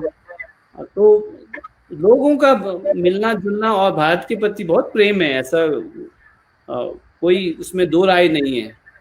जी, एक बहुत महत्वपूर्ण सवाल है। बच्चे बाद में हायर क्लासेस में भी उनको काफी स्कॉलरशिप मिलती है और वो भारत में पढ़ने जाते हैं। अच्छा, एक महत्वपूर्ण सवाल आया है मोहन चौहान जी का, वो पूछ रहे हैं कि भूटान की शिक्षा में कलाओं की स्थितियों के बारे में भी बताइएगा। वहाँ स्कूली शिक्षा में कला के विविध आयामों को किस तरह से शामिल किया गया। अब मैं कला को किस रूप में देखूं यहाँ पर, कि आपका सांस्कृतिक कार्यक्रम या किस रूप में वो जानना चाहते हैं। सारी आर्ट फॉर्म्स, उसमें ड्राइंग है, पेंटिंग है, म्यूजिक है, डांस है, ड्रामा है, जी, खान है, रहन सहन है, फोक है, सब कुछ, एवरीथिंग। हाँ, कल्चर का सब। हाँ, कल्चर का मोस्टली ऐसा है इनका, जो आपका जो इनके फोक डांसेज हैं और ये चीजें, तो वो उसमें करिकुलम में भी इम्बाइब्ड हैं, उसमें इम्बेडेड हैं, और जो लैंग्वेज टीचर हैं वही इनको देखते हैं। पर ऐसा जो आप कहें कि ड्राइंग है या स्कल्पचर है या इन चीज़ों में थोड़ा इतना इंटरेस्ट नहीं है। पर अगर बच्चा कुछ ज़्यादा ही रिलीजियस चीज़ों की, उनके आर्ट फॉर्म्स या उसके लिए एक अलग स्पेशलाइज स्कूल है जहाँ बच्चे को जो है, कुछ बच्चे जो जैसे रिलीजन में जाना चाहते हैं तो उनको बचपन से ही एक उसको हम मोनेस्टिक बॉडीज बोलते हैं, तो वो उन स्कूल्स में बच्चे बचपन से पढ़ते हैं, फिर उसी में आगे वो रिलीजियस आर्ट फॉर्म सब सीखते हैं। छोटा सवाल और था जी, एक मिनट सर, भगवान जी पहले दर्शकों का सवाल ले लेते हैं, फिर आपका सवाल लेते हैं, क्योंकि दर्शक लगातार सवाल पूछ रहे हैं, तो मुझे लगता है कहीं छूट न जाए सापादापी में। मुझे काफी खुशी हो रही है, आज दर्शक काफी सवाल पूछ रहे हैं। हाँ बहुत सवाल पूछते हैं बहुगुणा जी, आप थोड़ा सा होल्ड कीजिएगा सर बहुगुणा सर। अपूर्व पंडित भूटान में पुतली कला के माध्यम से प्रारंभिक शिक्षा में काफी इस्तेमाल होता है, क्या ये सही है? जी वैसे अभी मैंने जैसे कहा आपका पपेट्री तो इतना यहाँ है नहीं। अच्छा। पर क्या है जो प्री प्राइमरी एजुकेशन है इसमें जैसे अब हम लोगों का मोस्टली जो 21st सेंचुरी ट्रांसफॉर्मेटिव पेडागोजी का जो है इसमें पूरा जो एक स्पेंसर कैगन करके उनका पूरा कैगन स्ट्रक्चर्स हैं वो चीज़ हम यूज करते हैं। तो उनको जो है प्ले वे मेथड में, क्योंकि जो पूरा उसका सिटिंग अरेंजमेंट ही अलग होता है, हम बच्चे को जो है खाली एक सीधे ब्लैक बोर्ड को देख के नहीं पढ़ाते हैं, उनको जो है ग्रुप में बैठा के पढ़ाते हैं और उसमें फिर कुछ एक्टिविटीज जो होती हैं तो वो उस प्रकार से बच्चों को सिखाया जाता है। ऐसा कुछ पपेट्री और इन चीज़ों से नहीं, पर उनको जो है कुछ उनका हैंड ऑन प्रैक्टिस से जो भी चीज़ें उनको जैसे मैंने कहा कि अगर स्कूल का इंफ्रास्ट्रक्चर अच्छा हो और हर चीज़ अवेलेबल हो तो टीचर को भी उसको करवाने में अच्छा लगता है और उसको वो रिसोर्स बन जाते हैं उसके। पर अगर इंफ्रास्ट्रक्चर अच्छा नहीं है तो फिर टीचर भी उस चीज़ को जो है नकार देता है और बच्चों को पढ़ने का फिर उसमें उतना चाव भी से पढ़ते नहीं है बच्चे। जी एक सवाल मेरा है कि प्राइमरी लेवल पर क्या हर क्लास के लिए अलग अलग शिक्षक है या हिंदुस्तान की तरह 5 कक्षाएं तो 1 या 2 टीचर के भरोसे सब छोड़ दिए? नहीं, प्राइमरी का इनका जैसे एक प्राइमरी बीएड जो शिक्षक होता है प्राइमरी बीएड होता है और उसको जो है अगर जनरल टीचर बोलते हैं उसको पढ़ा तो वो सब सब्जेक्ट पढ़ा देता है। पर उसमें उसको क्या है एक इलेक्ट्रिक सब्जेक्ट भी होता है, इलेक्टिव। तो इलेक्टिव सब्जेक्ट अपना सब्जेक्ट होगा, बाकी जनरल सब्जेक्ट को पढ़ा सकते हैं। मेरा ये सवाल नहीं है, मेरा सवाल ये है कि प्राइमरी लेवल पर हिंदुस्तान में 1 2 3 4 5 कक्षाएं होती हैं। जी जी। और प्राइमरी में 2 या 3 टीचर होते हैं, कहीं कहीं 1 भी होता है। जी नहीं नहीं ऐसा नहीं। भूटान में, मेरा सवाल पूरा सुन लीजिए आप, भूटान में क्या हर कक्षा के लिए प्राथमिक स्तर पर अलग अलग शिक्षक है चाहे बच्चे कितने ही हो वहाँ, या फिर वहाँ भी हिंदुस्तान की तरह ही है? नहीं, प्राइमरी के लिए जो जैसा आपने कहा कि एक शिक्षक के हवाले पूरा स्कूल हो तो वो तो गलत है ना, वो तो फिर कैसे करेगा? में कैसा है? गलत सही तो अपनी जगह सही है। हाँ, भूटान में कैसे है? नहीं वो तो कम से कम जो है अभी मैं तो मोस्टली अब मेन एरियाज में ही रहा हूँ तो थोड़ा इंटीरियर में शायद ऐसा हो, पर मिनिमम 5 टीचर तो होते ही हैं प्राइमरी में। मिनिमम 5 टीचर तो होने ही चाहिए प्राइमरी में है। हाँ, क्योंकि कम से कम जैसे आपका क्लास 5 तक है तो उसमें से एक आप इंचार्ज भी बनाएंगे तो फिर 4 तो, क्योंकि आपको अलग अलग कक्षा देखनी है, चाहे आपके 2 बच्चे हो 3 बच्चे हो, पढ़ाना तो आपको उसी हिसाब से है ना।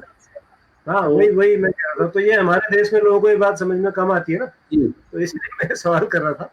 जी नहीं, वो तो उसमें क्या हो जाता है कि आपका डिफरेंशियल लर्निंग जो एक चीज है, अगर आप क्लास 5 के बच्चे के साथ ही क्लास 1 के बच्चे को भी पढ़ा दे रहे हैं और एक ही टीचर है तो उससे क्या हो जाता है कि टीचर खुद ही बॉक डाउन हो जाएगा कि उसको पहले 5 को पढ़ाना है कि 1 को पढ़ाना है कि 2 को पढ़ाना है, तो उसमें तो उसका पूरा जो आपका मेंटल फोकस ही हट जाता है ना, तो फिर वो आप ना तो jack of all trades master of none हो जाएगा। आप जो जिस चीज के लिए गए थे आपका पूरा अटेंशन ही उसमें डिफरेंशियल पूरा हो जाएगा तो आप नहीं कर पाएंगे। हाँ, लेकिन हिंदुस्तान में अभी यही समझते हैं लोग।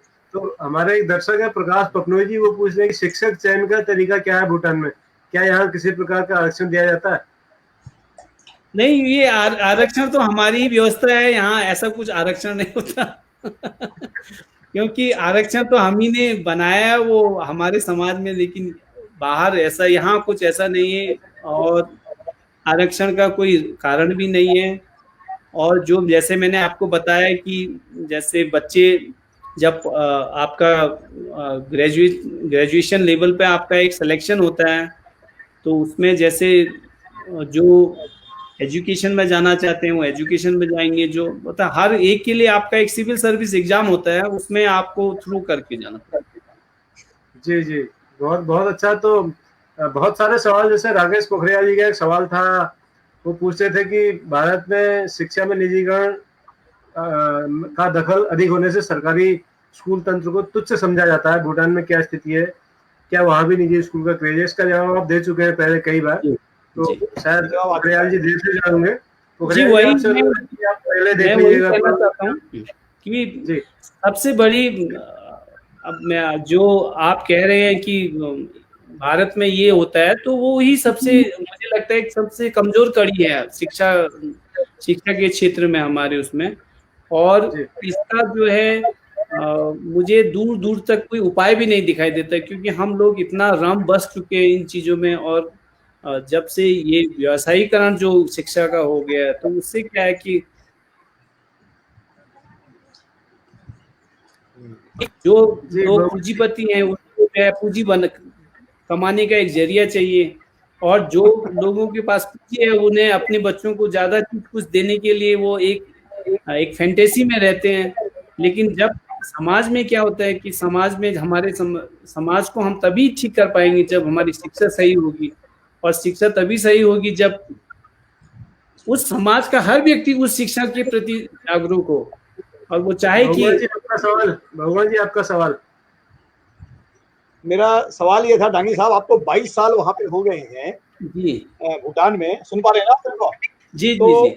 हमारे यहाँ हिंदुस्तान में एक परंपरा चली आ रही है कि हमारे यहाँ के जो बहुत सारे शिक्षाविद होते हैं, अधिकारी होते हैं, वो शिक्षा व्यवस्था में सुधार के लिए फिनलैंड जाते हैं, यूरोप जाते हैं, पता नहीं कौन कौन से देशों में जाते हैं, और फिर वहाँ के सुधारों को यहाँ पे अमल में लाते हैं।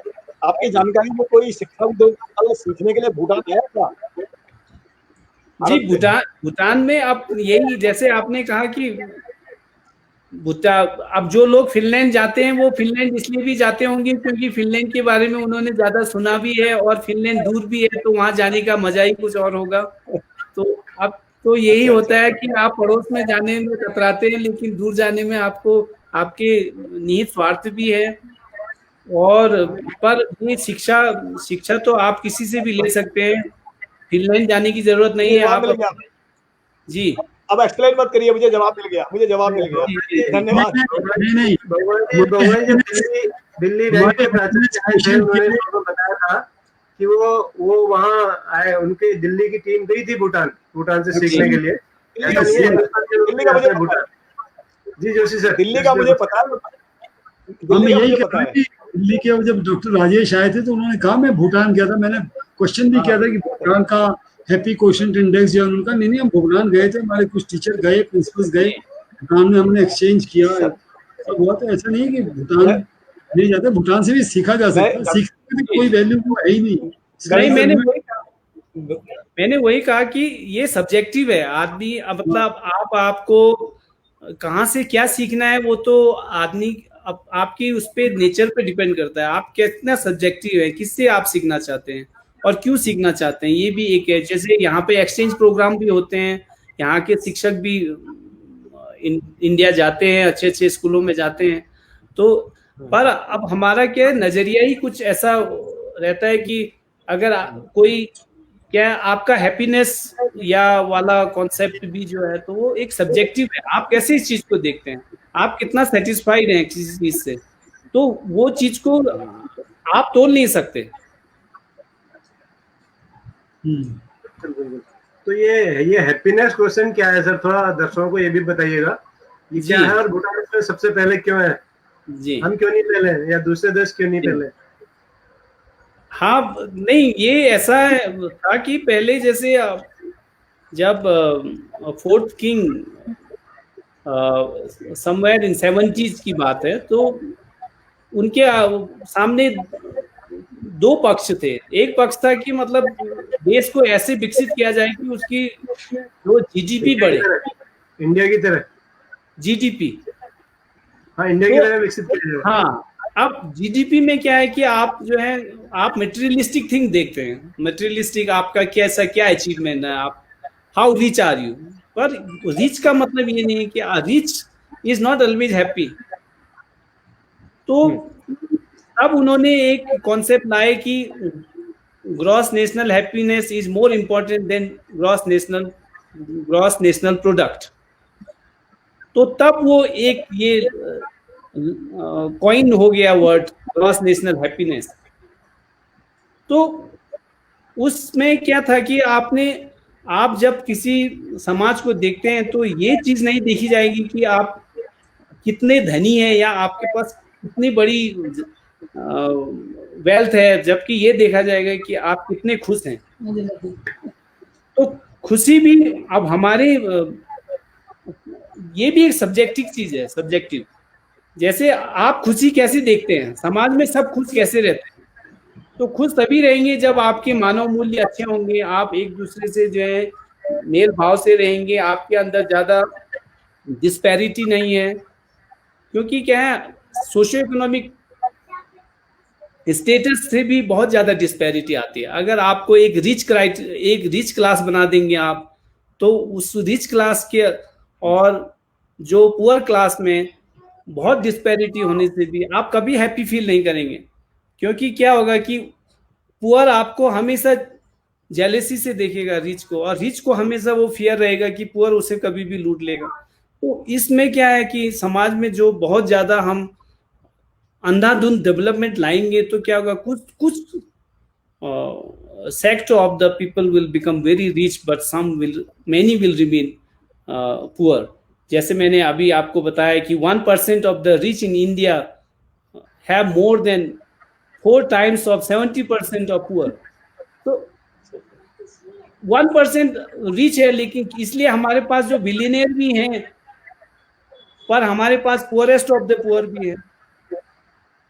तो इसलिए इंडिया में जो है हमारे देश के लिए सबसे बड़ी चैलेंजिंग यही चीज है कि हम कैसे इस डिस्पैरिटी जो समाज में जो इसका विभाजन हो चुका है सोशियो इकोनॉमिक रिसोर्सेज का, उसको कैसे हम पास ला पाए। पर ऐसा होना शायद मुश्किल है, क्योंकि हमारा जो है स्वतंत्र देश है, हर किसी को अपने पोटेंशियल के हिसाब से जीने का हक है। इसलिए क्या होता है कि गरीब लड़ते ही रह जाता है और अमीर जो है उसका हिस्सा छीन के ले जाते हैं। वाह, बिल्कुल सही बात है। एक बहुत महत्वपूर्ण सवाल आया है जगबीर नेगी जी का, वो अपना दर्द भी बयान कर रहे हैं सवाल के माध्यम से। वो कह रहे हैं कि जैसे इंडिया में टीचर्स की ड्यूटी तमाम जगह लग जाती है कि वो जनगणना में, मतगणना में, पशुगणना में, बाल गणना में, और वो तमाम तरह के रजिस्टर भरने में, सब जगह टीचरों को झोंक दिया जाता है। यहाँ तक कि कोरोना ड्यूटी भी आजकल हमारे लोग कर रहे हैं। तो क्या भूटान में भी ऐसा है या उनको केवल पढ़ाना होता है? ये सबसे बड़ा विषय यहाँ पर भी आया था कि मतलब टीचर्स को कितना उसका टीचर्स वर्कलोड। तो हम लोग ये अभी नेशनल पॉलिसी है कि आप 18 आवर्स से ज्यादा नहीं पढ़ा सकते। हाँ, वीकली की मंथली? वीकली। अच्छा, वो तो आपका मैक्सिमम है। तो ये पॉलिसी है, पर कुछ एक्सेप्शन हो सकते हैं, पर लेकिन मोस्टली जो है टीचर्स के लिए उसका प्राइम ड्यूटी पढ़ाना है, और उसके अलावा उसकी जैसे और चीज़ों के देखने के लिए सपोर्ट स्टाफ भी होता है। और जैसे आप लैब में हैं तो लैब देखने के लिए लैब टेक्नीशियंस हैं, और आप अगर बोर्डिंग स्कूल में हैं तो आपके वार्डन मैट्रन अलग होते हैं। तो वही इन सब चीज़ों को देखते हैं। टीचर का मेन पढ़ाना ही है। आप एक दिन में 2.5 घंटा से ज्यादा नहीं पढ़ाएंगे, ये नियम है भूटान में? जी, ऑफिशियली तो ये नियम है। वाह, बढ़िया। जी सर, कुछ जी बहुड़ा जी, तब तक आप आ जाइए। जोशी सर, अभी नेटवर्क की दिक्कत है। हाँ, डांगे साहब एक व्यक्तिगत सवाल पूछा, जब आप सेवानिवृत्त होंगे उसके बाद जब आप भारत वापस उत्तराखंड आएंगे और आप तो हम उत्तराखंड में चुनाव लड़वाएं, आपको यहाँ का शिक्षा मंत्री बनाए, तो आप क्या क्या बदलाव लाएंगे हमारे उत्तराखंड के शिक्षा मंत्री के रूप में? जी, क्या लाना चाहेंगे? बस मुझे बताइए। हाँ, मैंने जैसे मेरे विचारों से भी आपको अभी अवगत हो गए होंगे आप, कि हमारे जो है सबसे पहले अवेयरनेस जो क्रिएट करनी है कि जो हमारा समाज है वो शिक्षा को अच्छी तरह से समझे। हम सबको एक ही ब्रूम से स्वीप नहीं कर सकते, क्योंकि क्या है कि सबसे पहले तो शासन को भी ये देखना चाहिए कि मतलब किस समाज को हमें ज्यादा जागरूक बनाना है। हमारे अंदर जो कुछ लोग अपर क्लास लोग हैं सोचते हैं कि वो उनके पास धन दौलत है और थोड़ा आधुनिक तरीके से रहते हैं, तो हम सोचते हैं कि वो ज्यादा दिमागदार है। और जो गरीब है, जिसका सोशियो इकोनॉमिक स्टेटस लो है, तो हम सोचते हैं उनके पास कोई दिमाग ही नहीं, वो तो कुछ करते ही नहीं। तो इन चीजों को जो है पहले से हमें से समाज में सबसे पहले जागरूकता, जैसे मेरा कॉन्सेप्ट तो ये है कि मैं चाहता भी हूँ कि मैं जब भी भारत आऊं तो सबसे पहले मेरा यही रहेगा कि कैसे समाज में मैं जो चीज सीख चुका हूं तो मैं कैसे उसको अपने समाज के लिए दे पाऊं। तो सबसे पहली चीज तो वही है कि जब हम एक स्कूल में, जब बच्चे आपके स्कूल में आते हैं, तो आप सबसे पहले बच्चों से पहले आप उनके पेरेंट्स को देखें, आप उनके बैकग्राउंड चेक करें। तो बैकग्राउंड चेक करना बहुत जरूरी है। अगर पेरेंट्स बहुत ज्यादा पुअर सोशियो इकोनॉमिक बैकग्राउंड से आते हैं, तो आपको स्कूल में, जैसे मैंने कहा, उसका फर्स्ट सेफ्टी नेटवर्क ही कट जाता है। बच्चा, उसका साइकोलॉजिकल नीड ही उसकी पूरी नहीं हो पाती, तो वो आगे क्या करेगा, स्कूल में आके भी क्या करेगा, क्योंकि उसकी साइकोलॉजिकल नीड, जो सेफ्टी नीड्स है, हमने उसको दी नहीं। तो इसलिए जो है ऐसे बच्चों को हमें जो है समाज में से थोड़ा उठा के उनको एक नई फैसिलिटीज, ऐसे स्कूल दिए जाएं जहां पर बच्चा स्कूल में आके अपने घर की बातें भूल जाए, अपने परिप्रेक्ष्य को भूल जाए और स्कूल को ही अपना घर समझे, और उसमें ही वो जो है उसकी हम जो वो पिरामिड मैंने आपको दिखाया था, वो नीड्स पहले हम उसकी फुलफिल करें, तब जाके बच्चा जो है आगे जिंदगी में कुछ पढ़ने लिखने की बात में आती है। थैंक यू नरेंद्र भाई। ये अंतर दिख रहा है कि भूटान थिम्पू से आप बिल्कुल बिना डिस्कनेक्ट हुए लगातार हमसे जुड़े हैं, और जोशी जी का नेटवर्क दिल्ली में गोल गोल घूम रहा है। जोशी सर कुछ पूछ रहे थे? जोशी सर। नहीं सर, मैं क्षमा चाहता हूँ अगर मैंने थोड़ा कुछ क्रिटिसाइज करा हो। भारत के लिए मैं हमेशा तत्पर रहूंगा, और जब भी मुझे मौका मिलेगा मैं अपने समाज के लिए कुछ करना चाहता हूँ, ये बात सही है। और मैंने ये कहा कि हमें अपना आत्मनिरीक्षण भी करना ही पड़ेगा, और हमारे समाज में जो कुछ कमियां हैं उन्हें भी उजागर करके हम आगे बढ़ सकते हैं। बिल्कुल बिल्कुल। नरेंद्र भाई, आप कुछ दिखाने वाले थे, कुछ स्लाइड, कुछ वीडियो कुछ शेयर करने वाले थे? वही थोड़ा प्रोफेशनल चीजें ही थी, मैंने जैसे कुछ रखी थी, तो मैं आपको ऐसे शेयर करें। तो बेसिकली कुछ कॉन्सेप्ट्स जो आपको मैं दिखा रहा था, तो दिखाइए।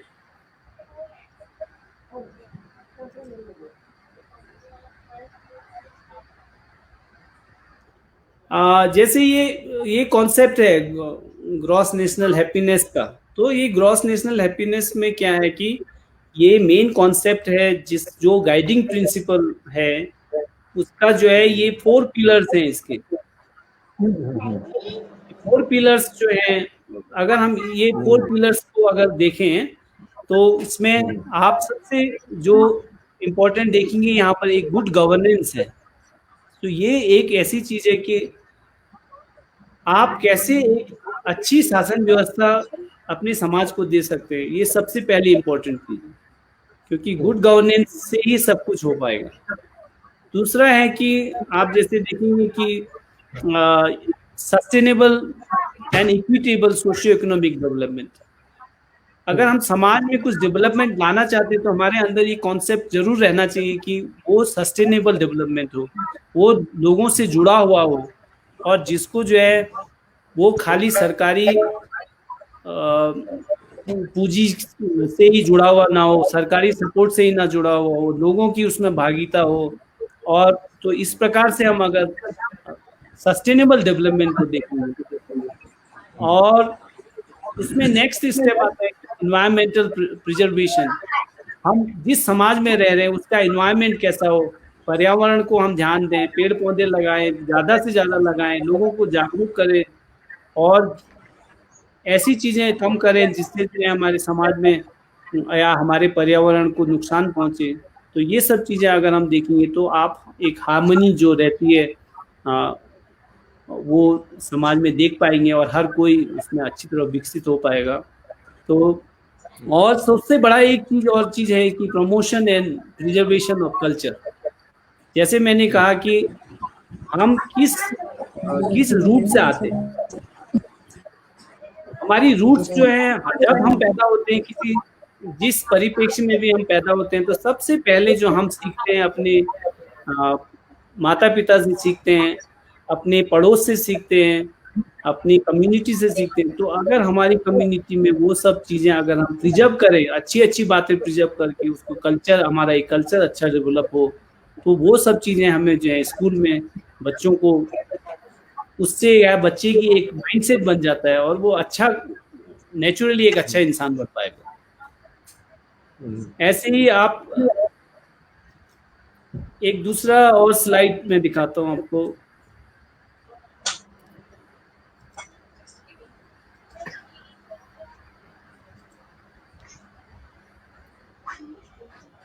एक ये चीज शिक्षक के लिए सबसे बड़ी चीज है कि वो इन चीजों को समझे, multiple intelligence.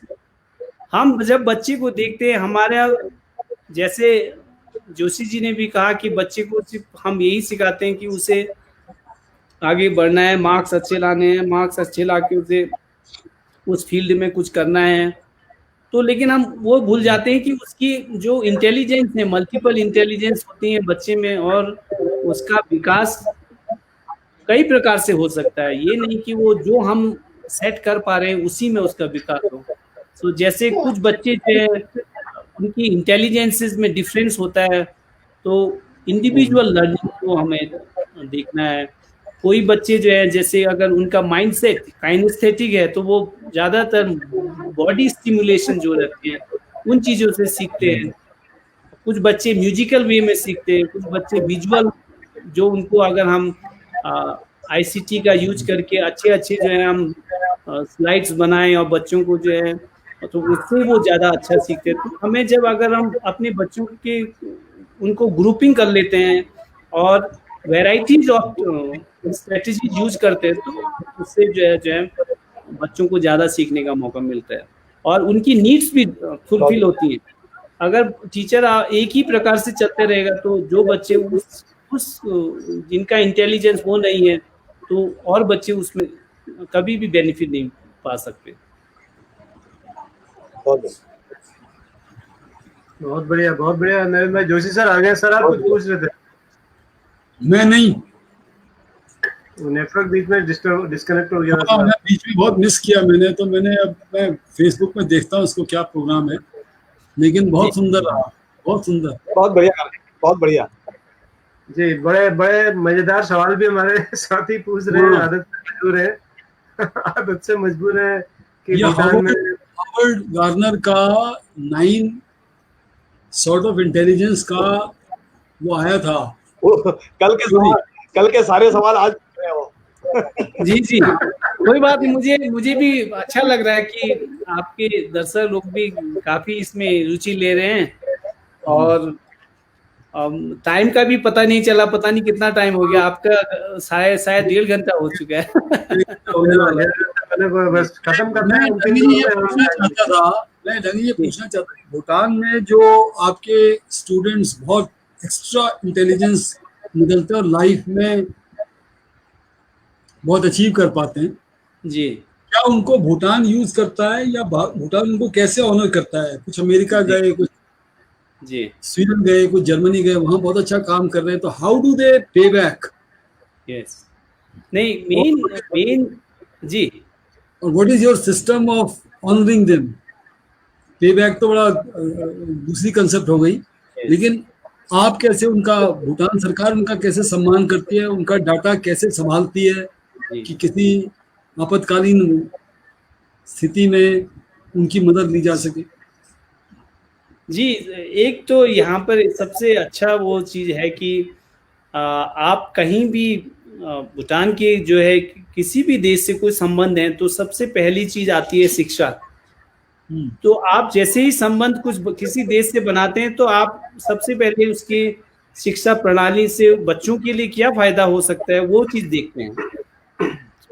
They have always ties for education only, no other ties. Any country, if want to help Bhutan, then Bhutan always look for how they can help in education sector. So उसके लिए क्या है कि बच्चा कभी भी बाहर पढ़ने जाए या कोई भी ट्रेनिंग करने जाए, बच्चे ऑस्ट्रेलिया जाते हैं, जापान जाते हैं, अमेरिका जाते हैं, तो वो बच्चे जो है सरकारी उन्हें भेजती है और उनका खर्चा भी सब सरकारी वहन करती है। लेकिन उन बच्चों को जो है वो बच्चों की को एक जब जाते हैं तो उन्हें एक कुछ उनके क्राइटेरिया बनाए गए हैं कि ताकि वो बच्चे वहाँ जाके वहीं ना रम जाएं और वो उन्हें वापस आना जरूरी होता है। और जब वो वापस आते हैं तो फिर उन्हें जो है सर्टेन टाइम पीरियड के लिए कंट्री को सर्व करना पड़ता है। भूटान में वृद्ध लोगों के लिए, जी, असहाय लोगों के लिए, जी, अपने हेड एज में बहुत अच्छे थे जी, लेकिन जब बूढ़े हो जाते हैं, उनके बच्चे बाहर चले जाते हैं, उसके लिए क्या संस्कृति है? जी, वो तो बहुत अच्छी बात पूछी आपने, क्योंकि social security is something like every society has to look after our elders. So elders का क्या है कि एक तो सबसे अच्छा है यहाँ पे ये है कि एक्सटेंडेड फैमिली है, न्यूक्लियर फैमिली नहीं। तो फैमिली में जो है सभी लोग साथ में रहते हैं। दूसरा क्या है कि एक जो जैसे ही आप सर्टेन एज क्रॉस करते हैं तो उसमें क्या होता है कि आपके अंदर जो रिलीजियस जो आपके डिस्पोजिशन है वो ज़्यादा आने लग जाते हैं। और जैसे मैंने कहा कि आप स्पिरिचुअली ज़्यादा सोचते हैं, स्पिरिचुअल, तो इसके लिए जो आपका रिलीजियस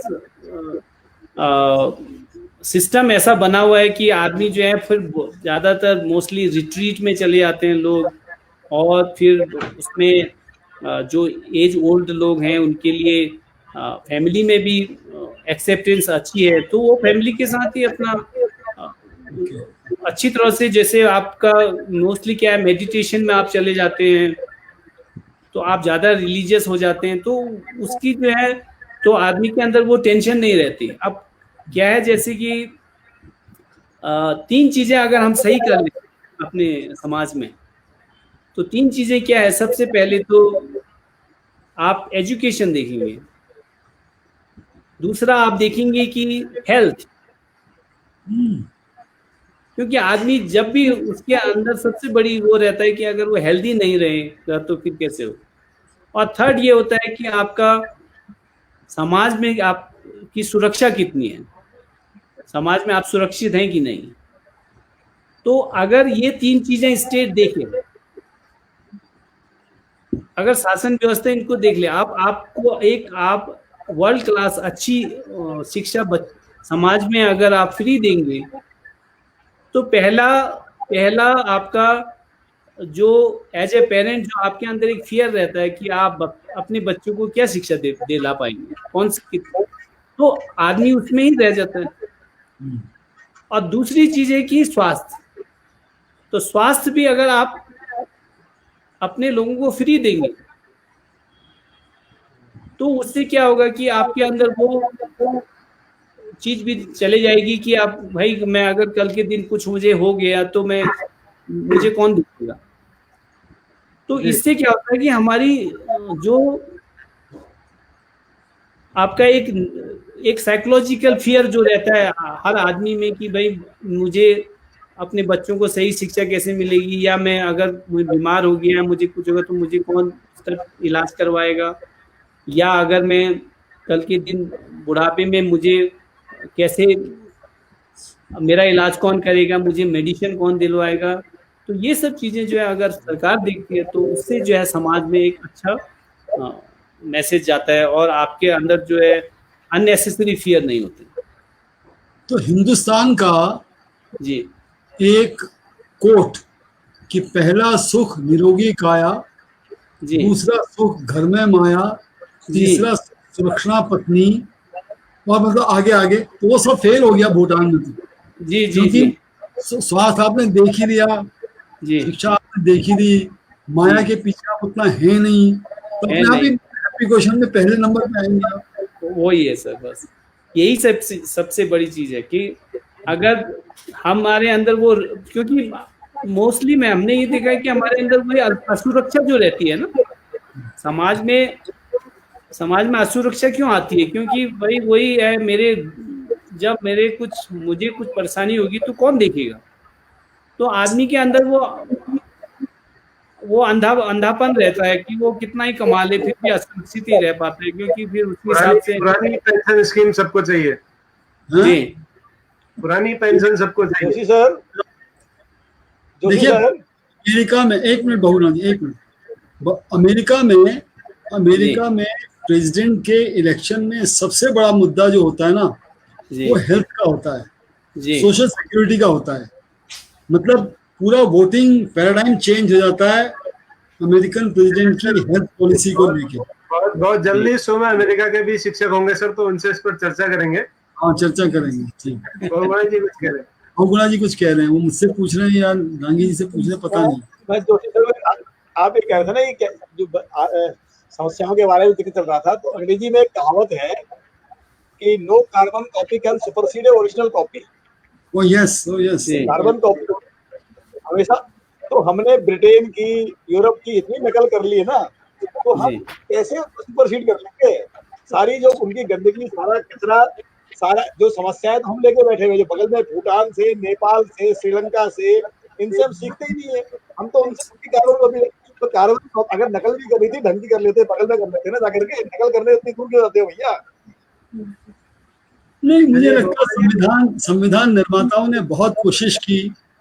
यदि आप फंडामेंटल राइट्स देखें तो बिल्कुल अमेरिकन राइट्स की कॉपी, और जो भारतीय हैं वो अधिकारों के प्रति उतने मतलब अशान्वित रहते, कर्तव्यों की बात कोई नहीं करता।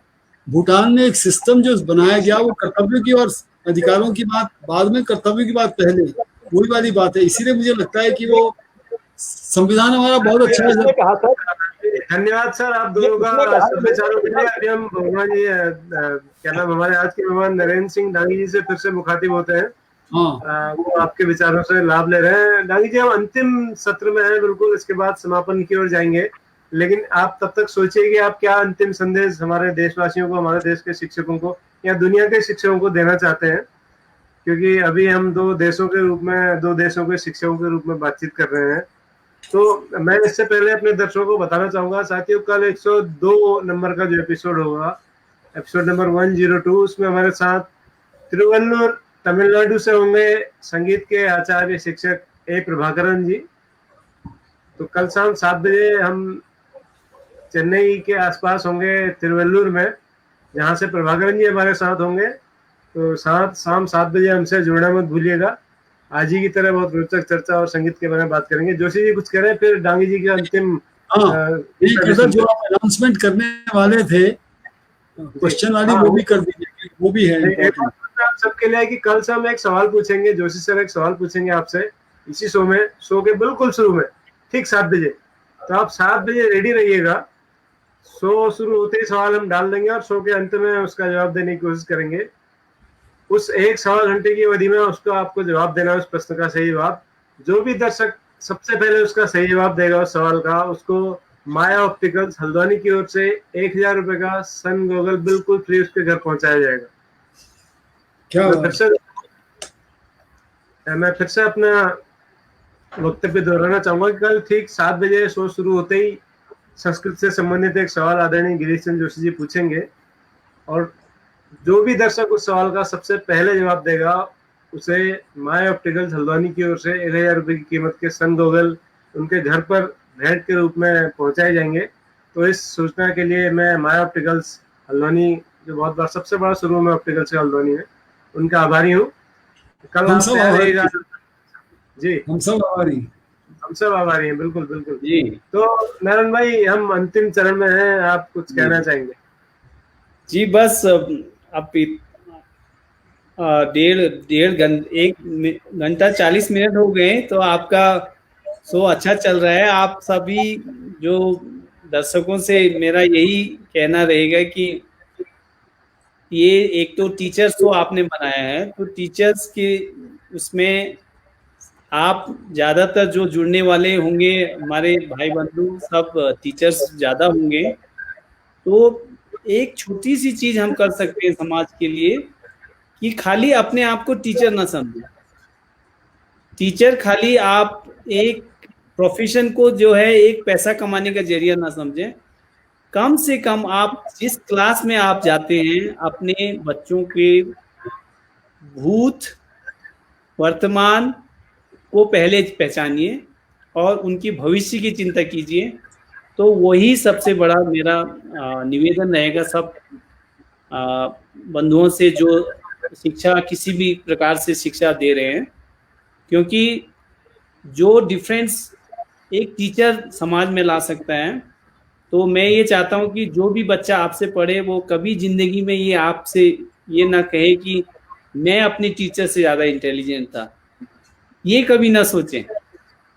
वो हमेशा ये सोचे कि मैंने अपने टीचर से बहुत कुछ सीखा, और वो सीखने के लिए हमें जो है अपने आप को खाली शिक्षक कहलाने के लिए शिक्षक नहीं बनना है, बल्कि हमें उनकी जिंदगी में कुछ ना कुछ परिवर्तन जरूर लाना है।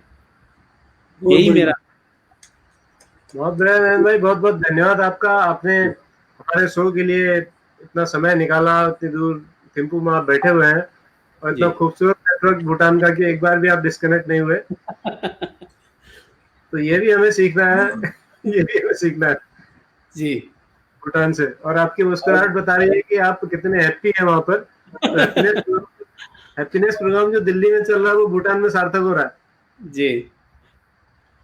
खैर बहुत बढ़िया। मैं मनीषा टिकादार जी हमारी दर्शक हैं आपके पड़ोस में कलकत्ता से, संभवतः आपसे मिलने आएंगी बहुत जल्दी, हो सकता है बगल में ही भूटान है। तो मेरी क्वेश्चन आंसर कैंसिल क्यों हो गया सर? तो मनीषा जी कैंसिल नहीं हुआ, कुछ दिनों के लिए रोका गया था, कल से हम उसको फिर शुरू कर रहे हैं। और मैंने जैसे पहले बताया कि क्वेश्चन कल ठीक 7 बजे पहला सवाल जोशी सर पूछेंगे, एक ही सवाल हम पूछेंगे रोज, और उसका सही जवाब देने वालों को माया ऑप्टिकल्स हल्द्वानी की ओर से 1000 रुपए का चश्मा उनके घर भेजा जाएगा। अगर आप कलकत्ता से सही जवाब देंगी तो आपके डाक पर कुरियर से आपके घर वो चश्मा पहुंचेगा।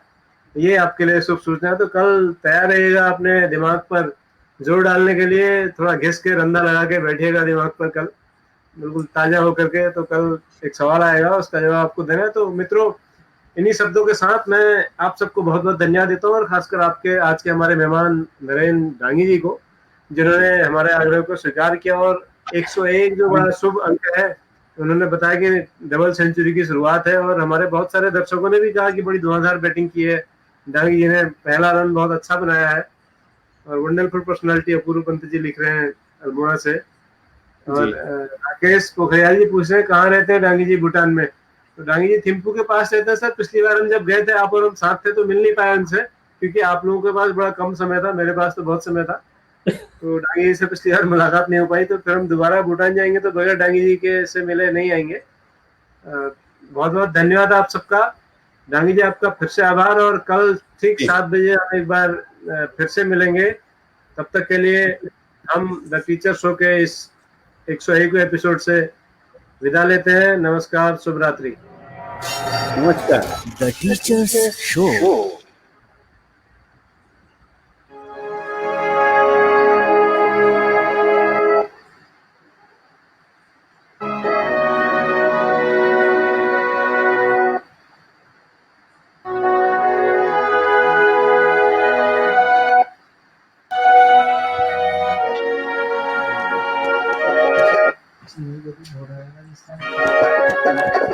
द टीचर्स शो है ये सरकार, द टीचर्स शो है ये सरकार।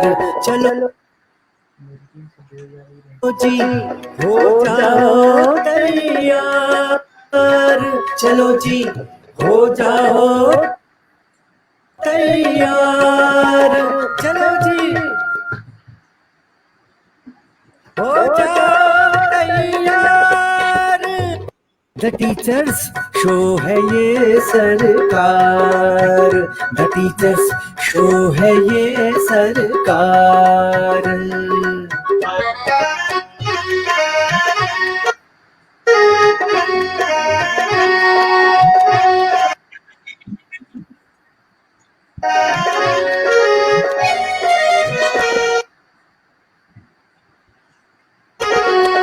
यहाँ हर टीचर सरकारी है और ये सबसे असरकारी है असरकारी है, हमारा शो सब पर